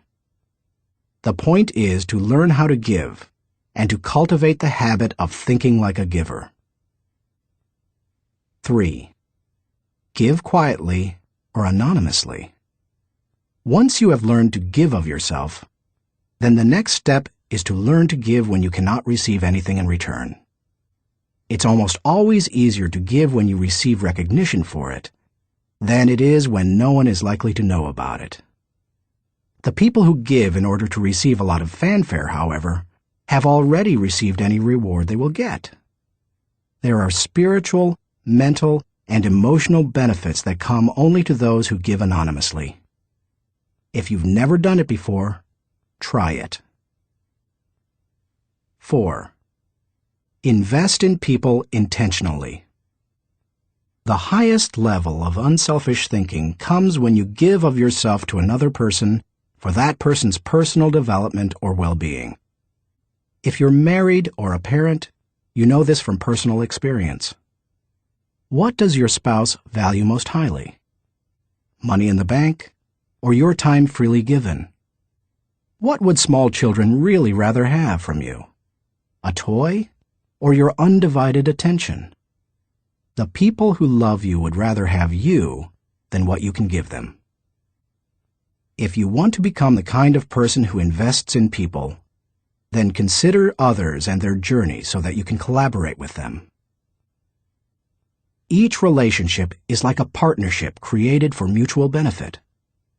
As you go into any relationship, think about how you can invest in the other person so that it becomes a win-win situation. Here is how relationships most often play out. I win, you lose. I win only once. You win, I lose. You win only once. We both win. We win many times. We both lose. Goodbye partnership. The best relationships are win-win. Why don't more people go into relationships with that attitude? I'll tell you why. Most people want to make sure that they win first. Unselfish thinkers, on the other hand, go into a relationship and make sure that the other person wins first. And that makes all the difference. 5. Continually check your motives. François de la Rochefoucauld said, "What seems to be generosity is often no more than disguised ambition, which overlooks a small interest in order to secure a great one." The hardest thing for most people is fighting their natural tendency to put themselves first. That's why it's important to continually examine your motives to make sure you're not sliding backward into selfishness. Do you want to check your motives? Then follow the modeling of Benjamin Franklin. Every day, he asked himself 2 questions. When he got up in the morning, he would ask, "What good am I going to do today?" And before he went to bed, he would ask, "What good have I done today?" If you can answer those questions with selflessness and integrity, you can keep yourself on track. Give while you live. In the fall of 2001, we all witnessed a demonstration of unselfish thinking unlike anything we had seen in the United States for many years. Who can forget the events of September 11th, 2001? I had just finished teaching a leadership lesson when my assistant Linda Eggers came into the studio to announce the tragic news. Like most Americans, I remained riveted to the television all day and heard the reports of the firefighters and police officers who raced into the World Trade Center towers to help others, never worrying about their own safety. In the days following the tragedy, millions of Americans expressed a great desire to do something that would help the situation. I had the same desire. InJoy was scheduled to do a training via simulcast on September 15th, the Saturday following the tragedy. Our leadership team decided to add a 1.5-hour program titled America Prays to the end of the simulcast. In it, my friend Max Lucado wrote and read a prayer, expressing the heart's cry of millions. Franklin Graham prayed for our national leaders. Jim and Shirley Dobson gave advice to parents on how to help their children deal with the event. And Bruce Wilkinson and I asked the simulcast viewers to give financially to the people injured on September 11th. Amazingly, they gave $5.9 million, which World Vision graciously agreed to distribute to those in need. Unselfish thinking and giving turned a very dark hour into one of light and hope. Less than 2 weeks after the tragedy, I was able to travel to Ground Zero in New York City. I went to view the site of the destruction, to thank the men and women clearing away the wreckage, and to pray for them.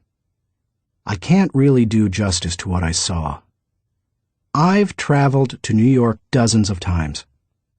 It's one of my favorite places in the world.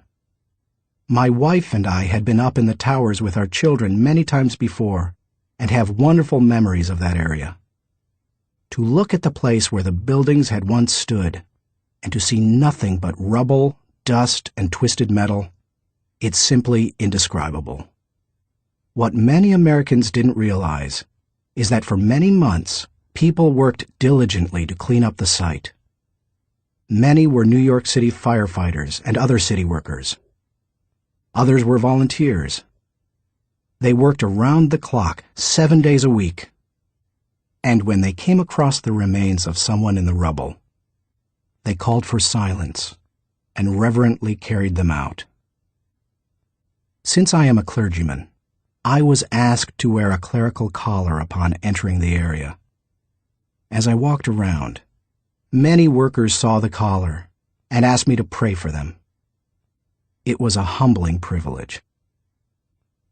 American educator Horace Mann said, "Be ashamed to die until you have won some victory for humanity." According to this standard, New York City's firefighters are certainly prepared for death. The service they perform is often truly heroic. You and I may never be required to lay down our lives for others as they did. But we can give to others in different ways. We can be unselfish thinkers who put others first and add value to their lives. We can work with them so that they go farther than they thought possible. Thinking question. Am I continually considering others and their journey in order to think with maximum collaboration? Chapter 11. Rely on bottom-line thinking. There ain't no rules around here. We're trying to accomplish something. Thomas Edison, inventor. How do you figure out the bottom line for your organization, business, department, team, or group? In many businesses, the bottom line is literally the bottom line. Profit determines whether you are succeeding, but dollars should not always be the primary measure of success. Would you measure the ultimate success of your family by how much money you had at the end of the month or year? And if you run a non-profit or volunteer organization, how would you know whether you were performing at your highest potential? How do you think bottom line in that situation? A non-profit's bottom line. Frances Hesselbein had to ask herself exactly that question in 1976, when she became the National Executive Director of the Girl Scouts of America. When she first got involved with the Girl Scouts, running the organization was the last thing she expected. She and her husband John were partners in Hesselbein Studios, a small family business that filmed television commercials and promotional films. She wrote the scripts, and he made the films. In the early 1950s, she was recruited as a volunteer troop leader at the Second Presbyterian Church in Johnstown, Pennsylvania. Even that was unusual, since she had a son and no daughters. But she agreed to do it on a temporary basis. She must have loved it, because she led the troop for 9 years. In time, she became council president and a member of the national board. Then she served as executive director of the Tallis Rock Girl Scout Council, a full-time paid position. By the time she took the job as CEO of the national organization, the Girl Scouts was in trouble. The organization lacked direction. Teenage girls were losing interest in scouting, and it was becoming increasingly difficult to recruit adult volunteers, especially with greater numbers of women entering the workforce. Meanwhile, the Boy Scouts was considering opening itself to girls. Hesselbein desperately needed to bring the organization back to the bottom line. We kept asking ourselves very simple questions, she says. What is our business? Who is our customer? And what does the customer consider value? If you're the Girl Scouts, IBM, or AT&T, you have to manage for a mission. Hesselbein's focus on mission enabled her to identify the Girl Scouts' bottom line. We really are here for one reason: to help a girl reach her highest potential. More than any one thing, that made the difference. Because when you are clear about your mission, corporate goals and operating objectives flow from it. Once she figured out her bottom line, she was able to create a strategy to try to achieve it. She started by reorganizing the national staff. Then she created a planning system to be used by each of the 350 regional councils. And she introduced management training to the organization.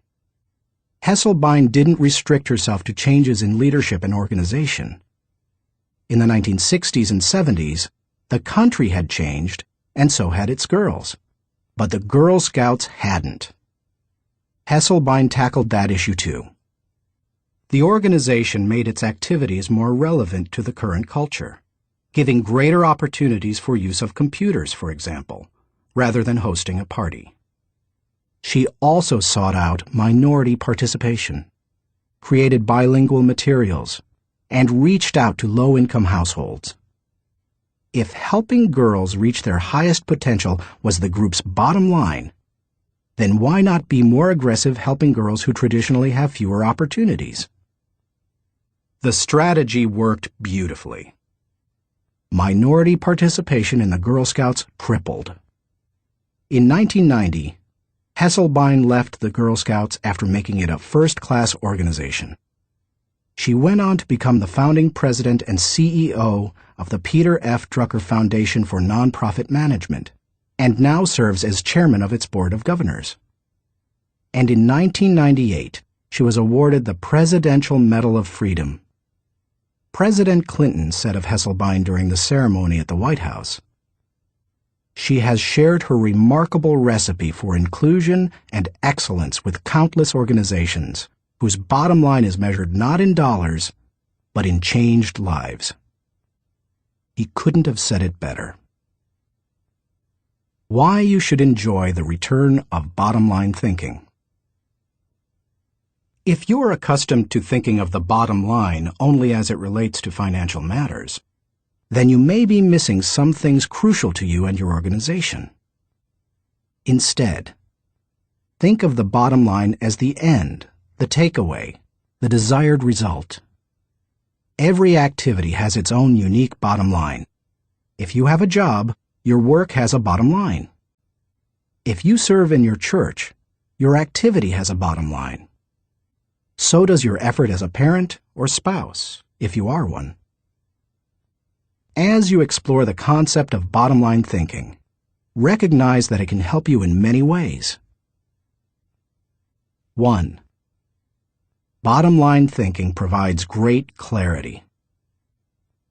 What's the difference between bowling and work? When bowling, it takes only 3 seconds to know how you've done. That's one reason people love sports so much. There's no waiting and no guessing about the outcome.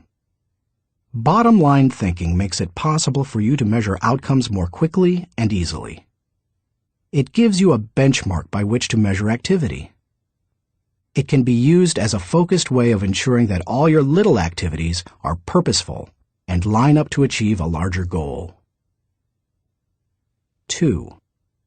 Bottom-line thinking helps you assess every situation. When you know your bottom line, it becomes much easier to know how you're doing in any given area. When Frances Hesselbein began running the Girl Scouts, for example, she measured everything against the organization's goal of helping a girl reach her highest potential. From the organization's management structure, which she changed from a hierarchy to a hub, down to what badges the girls could earn. There's no better measurement tool than the bottom line. 3. Bottom-line thinking helps you make the best decisions. Decisions become much easier when you know your bottom line. When the Girl Scouts were struggling in the 1970s, outside organizations tried to convince its members to become women's rights activists or door-to-door canvassers. But under Hesselbein, it became easy for the Girl Scouts to say no. It knew its bottom line, and it wanted to pursue its goals with focus and fervency. 4. Bottom-line thinking generates high morale. When you know the bottom line and you go after it, you greatly increase your odds of winning. And nothing generates high morale like winning. How do you describe sports teams that win the championship? Or company divisions that achieve their goals? Or volunteers who achieve their mission? They're excited. Hitting the target feels exhilarating, and you can hit it only if you know what it is. 5. Bottom-line thinking ensures your future. If you want to be successful tomorrow, you need to think bottom line today. That's what Frances Hesselbein did, and she turned the Girl Scouts around. Look at any successful, lasting company, and you'll find leaders who know their bottom line. They make their decisions, allocate their resources, hire their people, and structure their organization to achieve that bottom line. How to enjoy the return of bottom-line thinking. It isn't hard to see the value of the bottom line. Most people would agree that bottom-line thinking has a high return. But learning how to be a bottom-line thinker can be challenging. 1. Identify the real bottom line. The process of bottom-line thinking begins with knowing what you're really going after. It can be as lofty as the big-picture vision, mission, or purpose of an organization. Or it can be as focused as what you want to accomplish on a particular project. What's important is that you be as specific as possible. If your goal is for something as vague as success, you will have a painfully difficult time trying to harness bottom-line thinking to achieve it. The first step is to set aside your wants. Get to the results you're really looking for, the true essence of the goal. Set aside any emotions that may cloud your judgment and remove any politics that may influence your perception. What are you really trying to achieve? When you strip away all the things that don't really matter, what are you compelled to achieve? What must occur? What is acceptable? That is the real bottom line. 2. Make the bottom line the point. Have you ever been in a conversation with someone whose intention seemed other than stated? Sometimes the situation reflects intentional deception, but it can also occur when the person doesn't know his own bottom line. The same thing happens in companies. Sometimes, for example, an idealistically stated mission and the real bottom line don't jibe. Purpose and profits compete. Earlier, I quoted George W. Merck, who stated, "We try never to forget that medicine is for the people. It is not for the profits. The profits follow, and if we have remembered that, they have never failed to appear." He probably made that statement to remind those in his organization that profits serve purpose. They don't compete with it. If making a profit were the real bottom line, and helping people merely provided the means for achieving it, then the company would suffer. Its attention would be divided, and it would neither help people as well as it could, nor make as much profit as it desired. 3. Create a strategic plan to achieve the bottom line. Bottom line thinking achieves results. Therefore, it naturally follows that any plans that flow out of such thinking must tie directly to the bottom line. And there can be only one, not two or three. Once the bottom line has been determined, a strategy must be created to achieve it. In organizations, that often means identifying the core elements or functions that must operate properly to achieve the bottom line. This is the leader's responsibility.